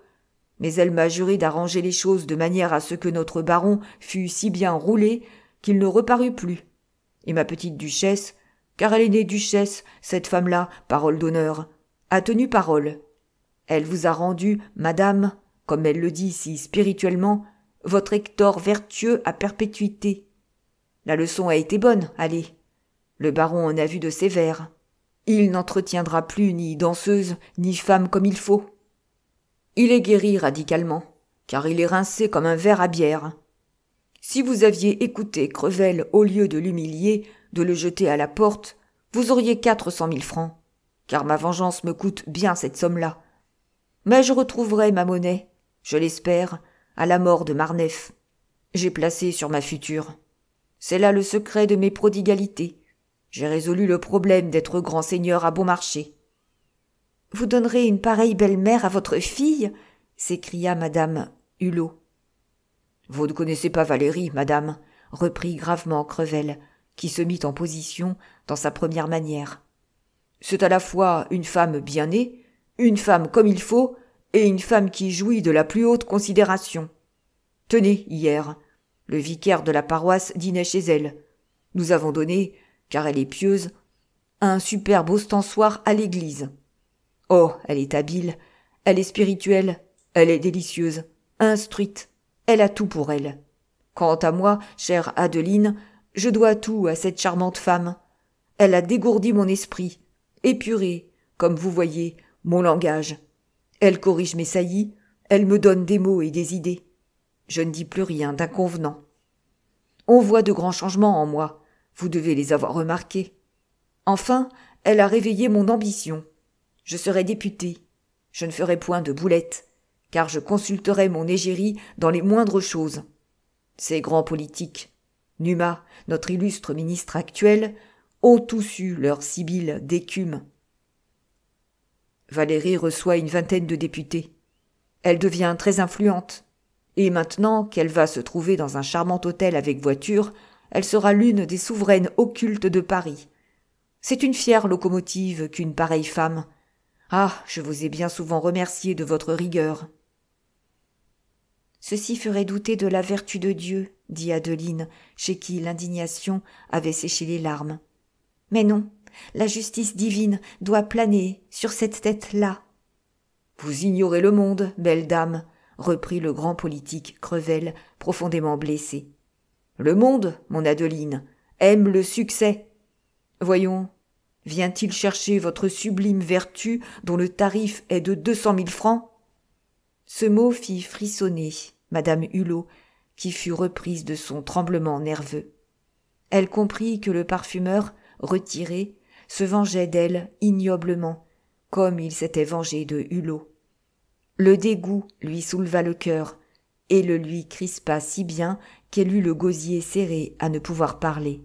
« L'argent, toujours l'argent, dit-elle enfin. « Vous m'avez bien ému, reprit Crevel, ramené par ce mot à l'abaissement de cette femme, quand je vous ai vu là, pleurant à mes pieds. Tenez, vous ne me croirez peut-être pas. Eh bien, si j'avais eu mon portefeuille, il était à vous. Voyons, il vous faut cette somme ?» En entendant cette phrase grosse de 200 000 francs, Adeline oublia les abominables injures de ce grand seigneur à bon marché. Devant cet allèchement du succès si machiavéliquement présenté par Crevel, qui voulait seulement pénétrer les secrets d'Adeline pour en rire avec Valérie. « Ah, je ferai tout !»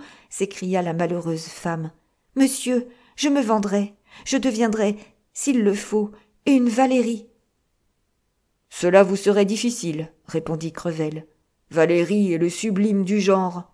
Ma petite mère, 25 ans de vertu, ça repousse toujours, comme une maladie mal soignée. Et votre vertu a bien moisi, ici, ma chère enfant. Mais vous allez voir à quel point je vous aime. Je vais vous faire avoir vos 200 000 francs. » Adeline saisit la main de Crevel, la prit, la mit sur son cœur, sans pouvoir articuler un mot, et une larme de joie mouilla ses paupières. « Oh, attendez, il y aura du tirage. Moi, je suis un bon vivant, un bon enfant, sans préjugés, et je vais vous dire tout bonifacement les choses. Vous voulez faire comme Valérie? Bon, cela ne suffit pas. Il faut un gogo, un actionnaire, un hulot. Je connais un gros épicier retiré, c'est même un bonnetier. C'est lourd, épais, sans idée. Je le forme, et je ne sais pas quand il pourra me faire honneur. Mon homme est député, bête et vaniteux, conservé par la tyrannie d'une espèce de femme à turban, au fond de la province, dans une entière virginité sous le rapport du luxe et des plaisirs de la vie parisienne. Mais Beauvisage, il se nomme Beauvisage, est millionnaire, et il donnerait comme moi, ma chère petite, il y a 3 ans, 100 000 écus pour être aimé d'une femme comme il faut. Oui, dit-il en croyant avoir bien interprété le geste que fit Adeline. Il est jaloux de moi, voyez-vous. Oui, jaloux de mon bonheur avec madame Marneffe. Et le gars est homme à vendre une propriété pour être propriétaire d'une... « Assez, monsieur Crevel, dit madame Hulot, en ne déguisant plus son dégoût et laissant paraître toute sa honte sur son visage. Je suis punie maintenant au-delà de mon péché. Ma conscience, si violemment contenue par la main de fer de la nécessité, me crie à cette dernière insulte que de tels sacrifices sont impossibles. Je n'ai plus de fierté. Je ne me courrouce point comme jadis. Je ne vous dirai pas « sortez » après avoir reçu ce coup mortel. J'en ai perdu le droit. Je me suis offerte à vous comme une prostituée. Oui, reprit-elle en répondant à un geste de dénégation, j'ai sali ma vie, jusqu'ici pure, par une intention ignoble. Et je suis sans excuse. Je le savais.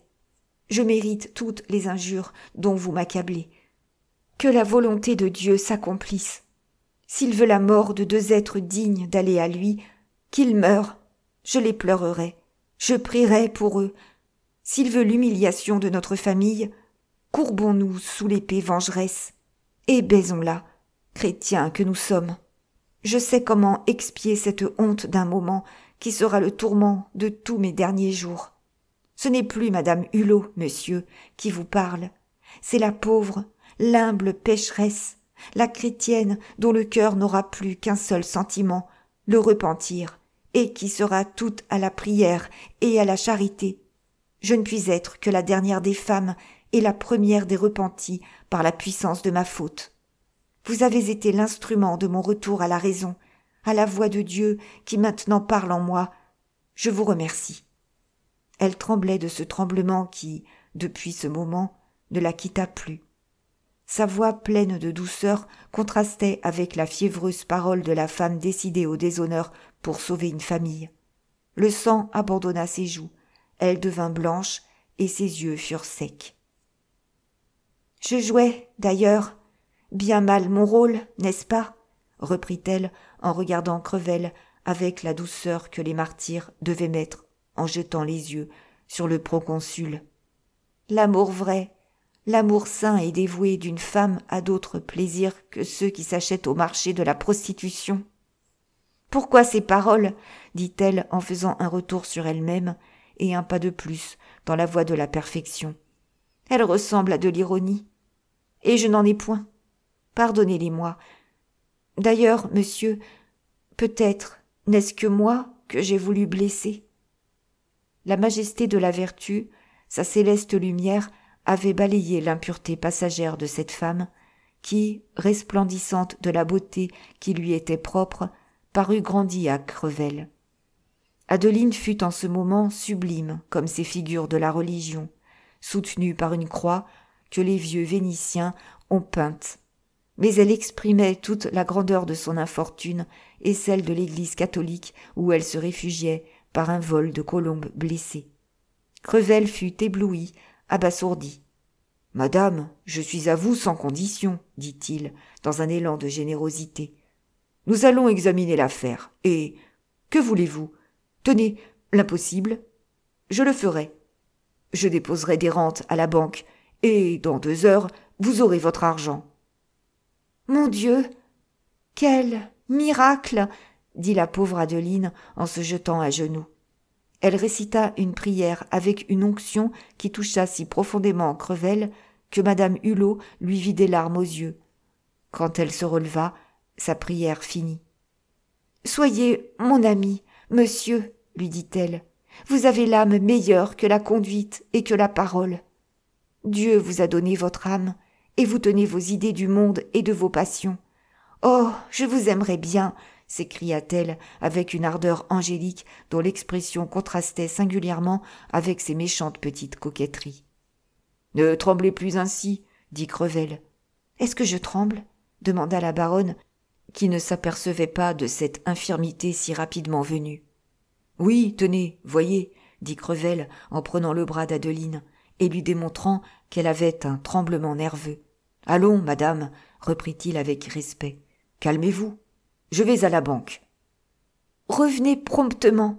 Songez, mon ami, dit-elle en livrant ses secrets, qu'il s'agit d'empêcher le suicide de mon pauvre oncle Fischer, compromis par mon mari, car j'ai confiance en vous maintenant, et je vous dis tout. Ah, si nous n'arrivons pas à temps, je connais le maréchal, il a l'âme si délicate qu'il mourrait en quelques jours. »« Je pars, alors, dit Crevel en baisant la main de la baronne. « Mais qu'a donc fait ce pauvre Hulot ? » ?»« Il a volé l'État. »« Ah, mon Dieu ! Je cours, madame. Je vous comprends. Je vous admire. » Crevel fléchit un genou, baisa la robe de madame Hulot et disparut en disant « À bientôt !» Malheureusement, de la rue Plumet, pour aller chez lui prendre des inscriptions, Crevel passa par la rue Vaneau, et il ne put résister au plaisir d'aller voir sa petite duchesse. Il arriva, la figure encore bouleversée. Il entra dans la chambre de Valérie, qu'il trouva se faisant coiffer. Elle examina Crevel dans la glace et fut, comme toutes ces sortes de femmes, choquée, sans rien savoir encore, de lui voir une émotion forte, de laquelle elle n'était pas la cause. « Qu'as-tu, ma biche ?» dit-elle à Crevel. « Est-ce qu'on entre ainsi chez sa petite duchesse ? Je ne serai plus une duchesse pour vous, monsieur, que je suis toujours ta petite louloute. » Vieux monstre. Crevel répondit par un sourire triste et montra Reine. « Reine, ma fille, assez pour aujourd'hui. J'achèverai ma coiffure moi-même. Donne-moi ma robe de chambre en étoffe chinoise, car mon monsieur me paraît joliment chinoisé. » Reine, fille dont la figure était trouée comme une écumoire et qui semblait avoir été faite exprès pour Valérie, échangea un sourire avec sa maîtresse et apporta la robe de chambre. Valérie ôta son peignoir, elle était en chemise. Elle se trouva dans sa robe de chambre comme une couleuvre sous sa touffe d'herbe. « Madame n'y est pour personne ?»« Cette question, » dit Valérie. « Allons, dis, mon gros minet, la rive gauche a baissé ? » ?»« Non. »« L'hôtel est frappé de surenchère ? » ?»« Non. »« Tu ne te crois pas le père de ton petit Crevel ? » ?»« C'est de bêtises, » répliqua l'homme, sûr d'être aimé. « Ma foi, je n'y suis plus, » dit madame Marneffe. « Quand je dois tirer les peines d'un ami comme on tire les bouchons aux bouteilles de vin de champagne, je laisse tout là. Va-t'en, tu m'en... »« Ce n'est rien, » dit Crevel. « Il me faut 200 000 francs dans 2 heures. »« Oh, tu les trouveras ? Tiens, je n'ai pas employé les 50 000 francs du procès-verbal Hulot, et je puis demander 50 000 francs à Henri. »« Henri, toujours Henri !» s'écria Crevel. « Crois-tu, gros Machiavel en herbe, que je congédierais Henri ? La France désarme-t-elle sa flotte ? Henri, mais c'est le poignard pendu dans sa gaine à un clou. Ce garçon, dit-elle, me sert à savoir si tu m'aimes. Et tu ne m'aimes pas ce matin. »« Je ne t'aime pas. Valérie, dit Crevel, je t'aime comme 1 million. »« Ce n'est pas assez, reprit-elle en sautant sur les genoux de Crevel et lui passant ses 2 bras au cou comme autour d'une patère pour s'y accrocher. « Je veux être aimée comme 10 millions, comme tout l'or de la terre, et plus que cela. Jamais Henri ne resterait 5 minutes sans me dire ce qu'il a sur le cœur. Voyons, qu'as-tu, gros chéri ? Faisons notre petit déballage. Disons tout et vivement à notre petite louloute. » Et elle frôla le visage de Crevel avec ses cheveux en lui tortillant le nez. « Peut-on avoir un nez comme ça, reprit-elle, et garder un secret pour sa va-va-lé-lé riri ? Va-va. Le nez allait à droite. Lé-lé, il était à gauche. Riri, elle le remit en place. « Eh bien, je viens de voir... » Crevel s'interrompit, regarda madame Marneffe. « Valérie, mon bijou, tu me promets sur ton honneur, tu sais, le nôtre, de ne pas répéter un mot de ce que je vais te dire. »« Connu, mère. On lève la main, tiens, et le pied. » Elle se posa de manière à rendre Crevel, comme a dit Rabelais, déchaussée de sa cervelle jusqu'au talon, tant elle fut drôle et sublime, de nu visible à travers le brouillard de la batiste. « Je viens de voir le désespoir de la vertu. »« Ça a de la vertu, le désespoir, » dit-elle en hochant la tête et se croisant les bras à la Napoléon. « C'est la pauvre madame Hulot. Il lui faut 200 000 francs. Sinon, le maréchal et le père Fischer se brûlent la cervelle, et comme tu es un peu la cause de tout cela, ma petite duchesse, je vais réparer le mal. Oh, c'est une sainte femme, je la connais. Elle me rendra tout. » Au mot Hulot et aux 200 000 francs, Valérie eut un regard qui passa, comme la lueur du canon, dans sa fumée, entre ses longues paupières. « Qu'a-t-elle donc fait pour t'apitoyer, la vieille ? Elle t'a montré quoi ? Sa religion ? » « Ne te moque pas d'elle, mon cœur. C'est une bien sainte, une bien noble et pieuse femme, digne de respect. »« Je ne suis donc pas digne de respect, moi ? » dit Valérie en regardant Crevel d'un air sinistre. « Je ne dis pas cela, répondit Crevel, en comprenant combien l'éloge de la vertu devait blesser madame Marneffe. Moi aussi, je suis pieuse, dit Valérie en allant s'asseoir sur un fauteuil. Mais je ne fais pas métier de ma religion. Je me cache pour aller à l'église. Elle resta silencieuse et ne fit plus attention à Crevel. Crevel, excessivement inquiet, vint se poser devant le fauteuil où s'était plongée Valérie et la trouva perdue dans les pensées qui l'avaient si niaisement réveillée. « Valérie, mon petit ange !» Profond silence. Une larme assez problématique fut essuyée furtivement. « Un mot, ma louloute !»« Monsieur !»« À quoi penses-tu, mon amour ?»« Ah, monsieur Crevel, je pense au jour de ma première communion. Étais-je belle ? Étais-je pure ? Étais-je sainte ? Immaculée ? Ah, si quelqu'un était venu dire à ma mère « Votre fille sera une traînée, elle trompera son mari », un jour, un commissaire de police la trouvera dans une petite maison, elle se vendra à un Crevel pour trahir un Hulot, deux atroces vieillards. Pouah, fi, elle serait morte avant la fin de la phrase, tant elle m'aimait, la pauvre femme. Calme-toi. Tu ne sais pas combien il faut aimer un homme pour imposer silence à ces remords qui viennent vous pincer le cœur d'une femme adultère. Je suis fâchée que Reine soit partie. Elle t'aurait dit que, ce matin, elle m'a trouvé les larmes aux yeux et priant Dieu. Moi, voyez-vous, monsieur Crevel, je ne me moque point de la religion. M'avez-vous jamais entendu dire un mot de mal à ce sujet ? Crevel fit un geste d'approbation. Je défends qu'on en parle devant moi.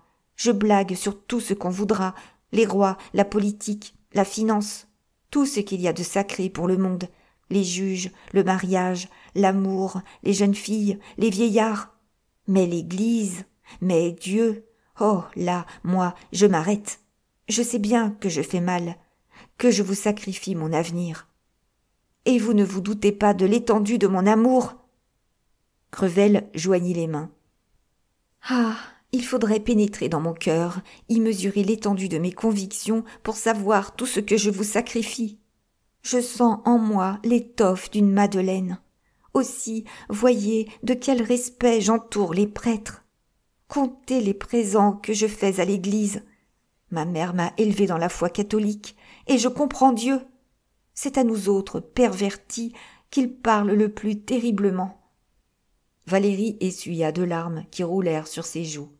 Crevel fut épouvanté. Madame Marneffe se leva, s'exalta. « Calme-toi, ma louloute, tu m'effraies. » Madame Marneffe tomba sur ses genoux. « Mon Dieu, je ne suis pas mauvaise, » dit-elle en joignant les mains. « Daignez ramasser votre brebis égarée. Frappez-la, meurtrissez-la, pour la reprendre aux mains qui la font infâme et adultère. Elle se blottira joyeusement sur votre épaule. Elle reviendra toute heureuse au bercail. » Elle se leva, regarda Crevel, et Crevel eut peur des yeux blancs de Valérie. « Et puis, Crevel, sais-tu, moi, j'ai peur par moments. La justice de Dieu s'exerce aussi bien dans ce bas monde que dans l'autre. Qu'est-ce que je peux attendre de bon de Dieu ? Sa vengeance fond sur la coupable de toutes les manières. Elle emprunte tous les caractères du malheur. Tous les malheurs que ne s'expliquent pas les imbéciles sont des expiations. Voilà ce que me disait ma mère à son lit de mort en me parlant de sa vieillesse. Et si je te perdais, ajouta-t-elle en saisissant Crevel par une étreinte d'une sauvage énergie. Ah, j'en mourrais. Madame Marneffe lâcha Crevel, s'agenouilla de nouveau devant son fauteuil, joignit les mains et, dans quelle pose ravissante, et dit avec une incroyable onction la prière suivante. « Et vous, sainte Valérie, ma bonne patronne, pourquoi ne visitez-vous pas plus souvent le chevet de sel qui vous est confié ? Oh, venez ce soir, comme vous êtes venu ce matin, m'inspirer de bonnes pensées, et je quitterai le mauvais sentier, je renoncerai, comme Madeleine, aux joies trompeuses, à l'éclat menteur du monde, même à celui que j'aime tant. »« Ma louloute, » dit Crevel. « Il n'y a plus de louloute, monsieur. » Elle se retourna fière comme une femme vertueuse et, les yeux humides de larmes, Elle se montra digne, froide, indifférente. « Laissez-moi, dit-elle en repoussant Crevel. Quel est mon devoir ? D'être à mon mari. Cet homme est mourant, et que fais-je ? Je le trompe au bord de la tombe. Il croit votre fils à lui. Je vais lui dire la vérité. Commencez par acheter son pardon avant de demander celui de Dieu. Quittons-nous. Adieu, monsieur Crevel, reprit-elle, debout, en tendant à Crevel une main glacée. Adieu, mon ami. Nous ne nous verrons plus que dans un monde meilleur. Vous m'avez dû quelque plaisir, bien criminel. Maintenant je veux, oui, j'aurai votre estime. Crevel pleurait à chaudes larmes. « Gros cornichon !» s'écria-t-elle en poussant un infernal éclat de rire. « Voilà la manière dont les femmes pieuses s'y prennent pour vous tirer une carotte de 200 000 francs. Et toi, qui parles du maréchal de Richelieu, cet original de Lovelace, tu te laisses prendre à ce poncif-là, comme dit Steinbock. Je t'en arracherais des 200 000 francs, moi, si je voulais. Grand imbécile. Garde donc ton argent. Si tu en as de trop, ce trop m'appartient. Si tu donnes 2 sous à cette femme respectable qui fait de la piété parce qu'elle a 57 ans, nous ne nous reverrons jamais, et tu la prendras pour maîtresse. Tu me reviendras le lendemain, tout meurtri de ses caresses anguleuses et soûl de ses larmes, de ses petits bonnets guinguets, de ses pleurnicheries qui doivent faire de ses faveurs des averses. « Le fait est, dit Crevel, que 200 000 francs, c'est de l'argent. »« Elles ont bon appétit, les femmes pieuses. Ah, microscope, elles vendent mieux leurs sermons que nous ne vendons ce qu'il y a de plus rare et de plus certain sur la terre, le plaisir. Et elles font des romans. Non, ah, je les connais, j'en ai vu chez ma mère. Elles se croient tout permis pour l'église, pour... Tiens, tu devrais être honteux, ma biche. Toi si peu donnant, car tu ne m'as pas donné 200 000 francs en tout à moi. »« Ah, si, reprit Crevel, rien que le petit hôtel coûtera cela. »« Tu as donc alors 400 000 francs, dit-elle d'un air rêveur. »« Non. »« Eh bien, monsieur, vous vouliez prêter à cette vieille horreur les 200 000 francs de mon hôtel ? En voilà un crime de lèse louloute. »« Mais écoute-moi donc. Si tu donnais cet argent à quelque bête d'invention philanthropique, tu passerais pour être un homme d'avenir, dit-elle en s'animant, et je serais la première à te le conseiller, car tu as trop d'innocence pour écrire de gros livres politiques qui vous font une réputation. Tu n'as pas assez de style pour tartiner des brochures. Tu pourrais te poser comme tous ceux qui sont dans ton cas et qui dorent de gloire leur nom en se mettant à la tête d'une chose sociale, morale, nationale ou générale. On t'a volé la bienfaisance. Elle est maintenant trop mal portée. Les petits repris de justice à qui l'on fait un sort meilleur que celui des pauvres diables honnêtes, c'est usé. Je te voudrais voir inventer, pour 200 000 francs, une chose plus difficile, une chose vraiment utile. On parlerait de toi comme d'un petit manteau bleu, d'un montion, et je serais fière de toi. Mais jeter 200 000 francs dans un bénitier, les prêter à une dévote abandonnée de son mari par une raison quelconque, va, il y a toujours une raison. Me quitte-t-on, moi ? C'est une stupidité qui, dans notre époque, ne peut germer que dans le crâne d'un ancien parfumeur. Cela sent son comptoir. Tu n'oserais plus, 2 jours après, te regarder dans ton miroir. Va déposer ton prix à la caisse d'amortissement. Cours, car je ne te reçois plus sans le récépissé de la somme. Va. Et vite. Et tôt. Elle poussa Crevel par les épaules hors de sa chambre, en voyant sur sa figure l'avarice refleurie. Quand la porte de l'appartement se referma, elle dit « Voilà Lisbeth outre-vengée.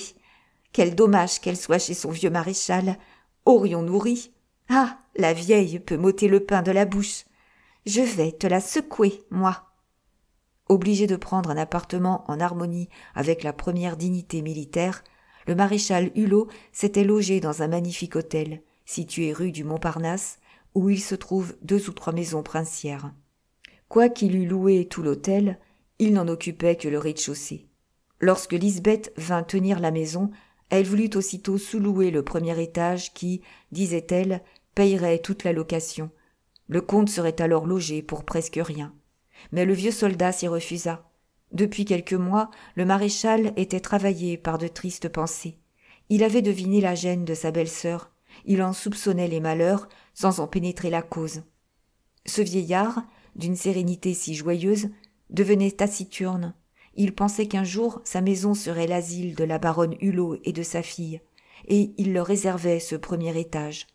La médiocrité de fortune du comte de Pforzheim était si connue que le ministre de la guerre, le prince de Wissembourg, avait exigé de son vieux camarade qu'il acceptât une indemnité d'installation. Hulot employa cette indemnité à meubler le rez-de-chaussée où tout était convenable, car il ne voulait pas, selon son expression, du bâton de maréchal pour le porter à pied. L'hôtel ayant appartenu sous l'Empire à un sénateur, les salons du rez-de-chaussée avaient été établis avec une grande magnificence, tous blancs et or, sculptés, et se trouvaient bien conservés. Le maréchal y avait mis de beaux vieux meubles analogues. Il gardait sous la remise une voiture, où, sur les panneaux, étaient peints les 2 bâtons en sautoir, et il louait des chevaux quand il devait aller in fiocchi, soit au ministère, soit au château, dans une cérémonie ou à quelque fête. Ayant pour domestique, depuis 30 ans, un ancien soldat âgé de 60 ans, dont la sœur était sa cuisinière, il pouvait économiser une dizaine de 1000 francs qu'il joignait à un petit trésor destiné à Hortense. Tous les jours, le vieillard venait à pied de la rue du Montparnasse à la rue Plumet par le boulevard. Chaque invalide, en le voyant venir, ne manquait jamais à se mettre en ligne, à le saluer, et le maréchal récompensait le vieux soldat par un sourire. « Qu'est-ce que c'est que celui-là pour qui vous vous alignez ?» disait un jour un jeune ouvrier à un vieux capitaine des Invalides. « Je vais te le dire, gamin, » répondit l'officier. Le gamin se posa comme un homme qui se résigne à écouter un bavard. « En 1809, dit l'invalide, nous protégions le flanc de la grande armée, commandée par l'empereur, qui marchait sur Vienne. Nous arrivons à un pont défendu par une triple batterie de canons étagés sur une manière de rocher, 3 redoutes l'une sur l'autre, et qui enfilaient le pont. Nous étions sous les ordres du maréchal Masséna. Celui que tu vois était alors colonel des grenadiers de la garde, et je marchais avec. Nos colonnes occupaient un côté du fleuve, les redoutes étaient de l'autre. On a 3 fois attaqué le pont, et 3 fois on a boudé. « Qu'on aille chercher Hulot, a dit le maréchal. Il n'y a que lui et ses hommes qui puissent avaler ce morceau-là. Nous arrivons. Le dernier général qui se retirait de devant ce pont arrête Hulot sous le feu pour lui dire la manière de s'y prendre, et il embarrassait le chemin. Il ne me faut pas de conseils, mais de la place pour passer, a dit tranquillement le général en franchissant le pont en tête de sa colonne. Et puis, rang! Une décharge de 30 canons sur nous. Ah, nom d'un petit bonhomme, s'écria l'ouvrier. Ça a dû en faire de ses béquilles. Si tu avais entendu dire paisiblement ce mot-là, comme moi, petit, tu saluerais cet homme jusqu'à terre. Ce n'est pas si connu que le pont d'Arcole, c'est peut-être plus beau. Et nous sommes arrivés avec Hulot à la course dans les batteries. Honneur à ceux qui y sont restés, fit l'officier en ôtant son chapeau. Les Kaiserlich ont été étourdis du coup. Aussi l'empereur a-t-il nommé comte le vieux que tu vois. Il nous a honorés tous dans notre chef, et ceux-ci ont eu grandement raison de le faire maréchal. « Vive le maréchal !» dit l'ouvrier. « Oh, tu peux crier, va. Le maréchal est sourd à force d'avoir entendu le canon. » Cette anecdote peut donner la mesure du respect avec lequel les Invalides traitaient le maréchal Hulot, à qui ses opinions républicaines invariables conciliaient les sympathies populaires dans tout le quartier. L'affliction, entrée dans cette âme si calme, si pure, si noble, était un spectacle désolant. La baronne ne pouvait que mentir et cacher à son beau-frère, avec l'adresse des femmes, toute l'affreuse vérité. Pendant cette désastreuse matinée, le maréchal, qui dormait peu comme tous les vieillards, avait obtenu de Lisbeth des aveux sur la situation de son frère, en lui promettant de l'épouser pour prix de son indiscrétion. Chacun comprendra le plaisir qu'eut la vieille fille à se laisser arracher des confidences que, depuis son entrée au logis, elle voulait faire à son futur, car elle consolidait ainsi son mariage. « Votre frère est incurable !» criait Lisbeth dans la bonne oreille du maréchal. La voix forte et claire de la Lorraine lui permettait de causer avec le vieillard. Elle fatiguait ses poumons, tant elle tenait à démontrer à son futur qu'il ne serait jamais sourd avec elle. « Il a eu 3 maîtresses, disait le vieillard, et il avait une Adeline. Pauvre Adeline !»« Si vous voulez m'écouter, cria Lisbeth, vous profiterez de votre influence auprès du prince de Wissembourg pour obtenir à ma cousine une place honorable. Elle en aura besoin, car le traitement du baron est engagé pour 3 ans. « Je vais aller au ministère, répondit-il, voir le maréchal, savoir ce qu'il pense de mon frère et lui demander son active protection pour ma sœur. Trouver une place digne d'elle. Les dames de charité de Paris ont formé des associations de bienfaisance d'accord avec l'archevêque. Elles ont besoin d'inspectrices honorablement rétribuées, employées à reconnaître les vrais besoins. De telles fonctions conviendraient à ma chère Adeline. Elle serait selon son cœur. « Envoyez demander des chevaux, dit le maréchal. Je vais m'habiller. J'irai, s'il le faut, à Neuilly. »« Comme il l'aime. Je la trouverai donc toujours et partout, dit la Lorraine. » Lisbeth trônait déjà dans la maison, mais loin des regards du maréchal. Elle avait imprimé la crainte aux 3 serviteurs. Elle s'était donné une femme de chambre et déployait son activité de vieille fille en se faisant rendre compte de tout, examinant tout et cherchant en toute chose le bien-être de son cher maréchal. Aussi républicaine que son futur, Lisbeth lui plaisait beaucoup par ses côtés démocratiques. Elle le flattait d'ailleurs avec une habileté prodigieuse. Et depuis 2 semaines, le maréchal, qui vivait mieux, qui se trouvait soigné comme l'est un enfant par sa mère, avait fini par apercevoir en Lisbeth une partie de son rêve.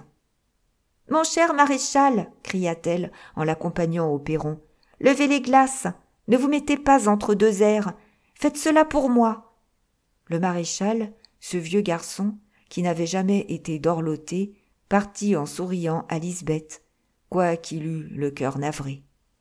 En ce moment même, le baron Hulot quittait les bureaux de la guerre et se rendait au cabinet du maréchal, prince de Wissembourg, qu'il avait fait demander.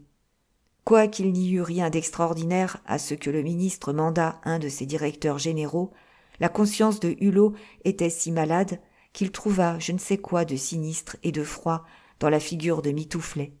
« Mitouflet, comment va le prince ?» demanda-t-il en fermant son cabinet et rejoignant l'huissier qui s'en allait en avant.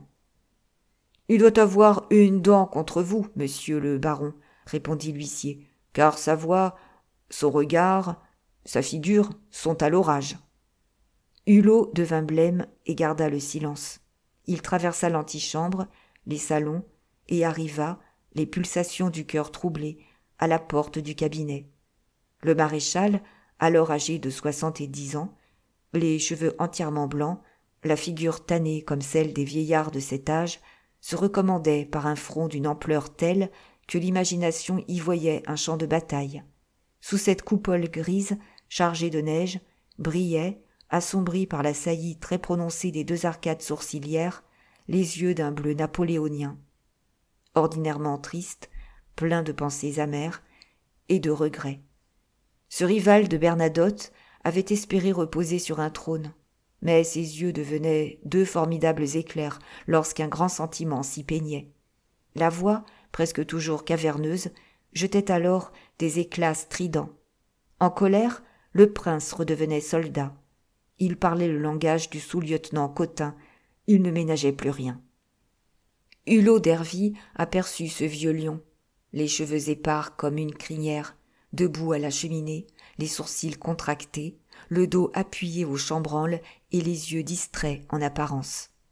« Me voici à l'ordre, mon prince, dit Hulot gracieusement et d'un air dégagé.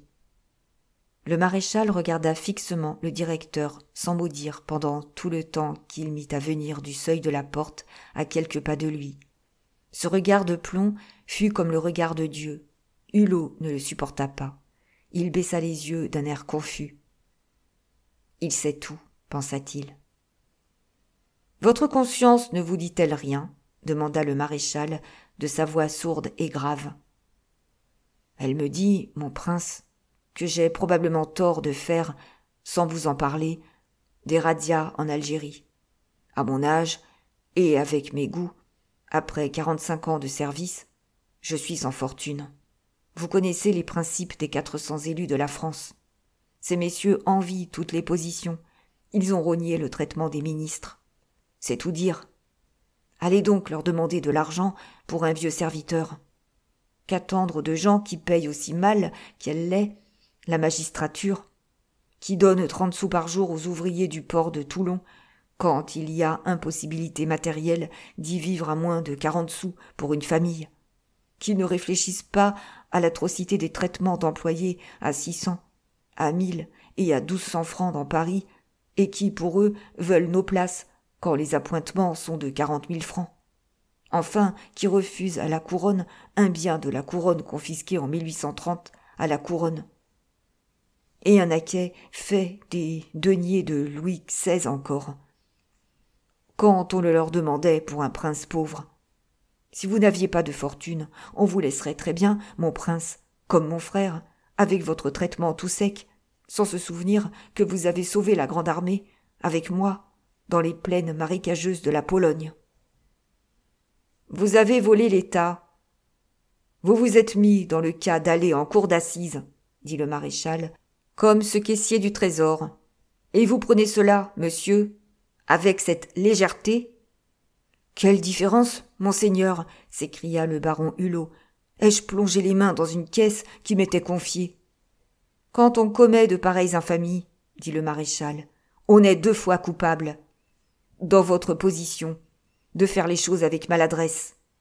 Vous avez compromis ignoblement notre haute administration, qui, jusqu'à présent, est la plus pure de l'Europe.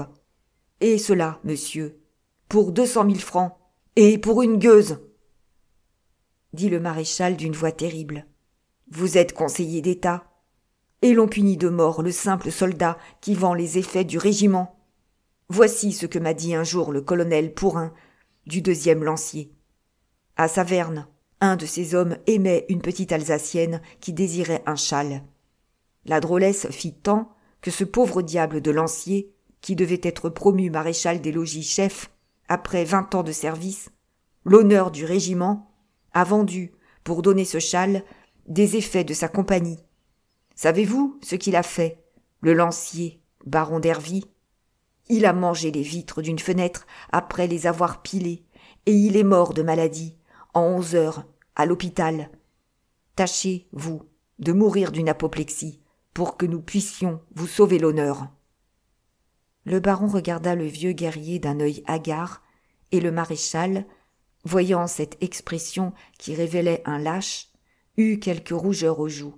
Ses yeux s'allumèrent. « M'abandonneriez-vous » dit Hulot en balbutiant. En ce moment, le maréchal Hulot, ayant appris que son frère et le ministre étaient seuls, se permit d'entrer. Et il alla, comme les sourds, droit au prince. « Oh » cria le héros de la campagne de Pologne.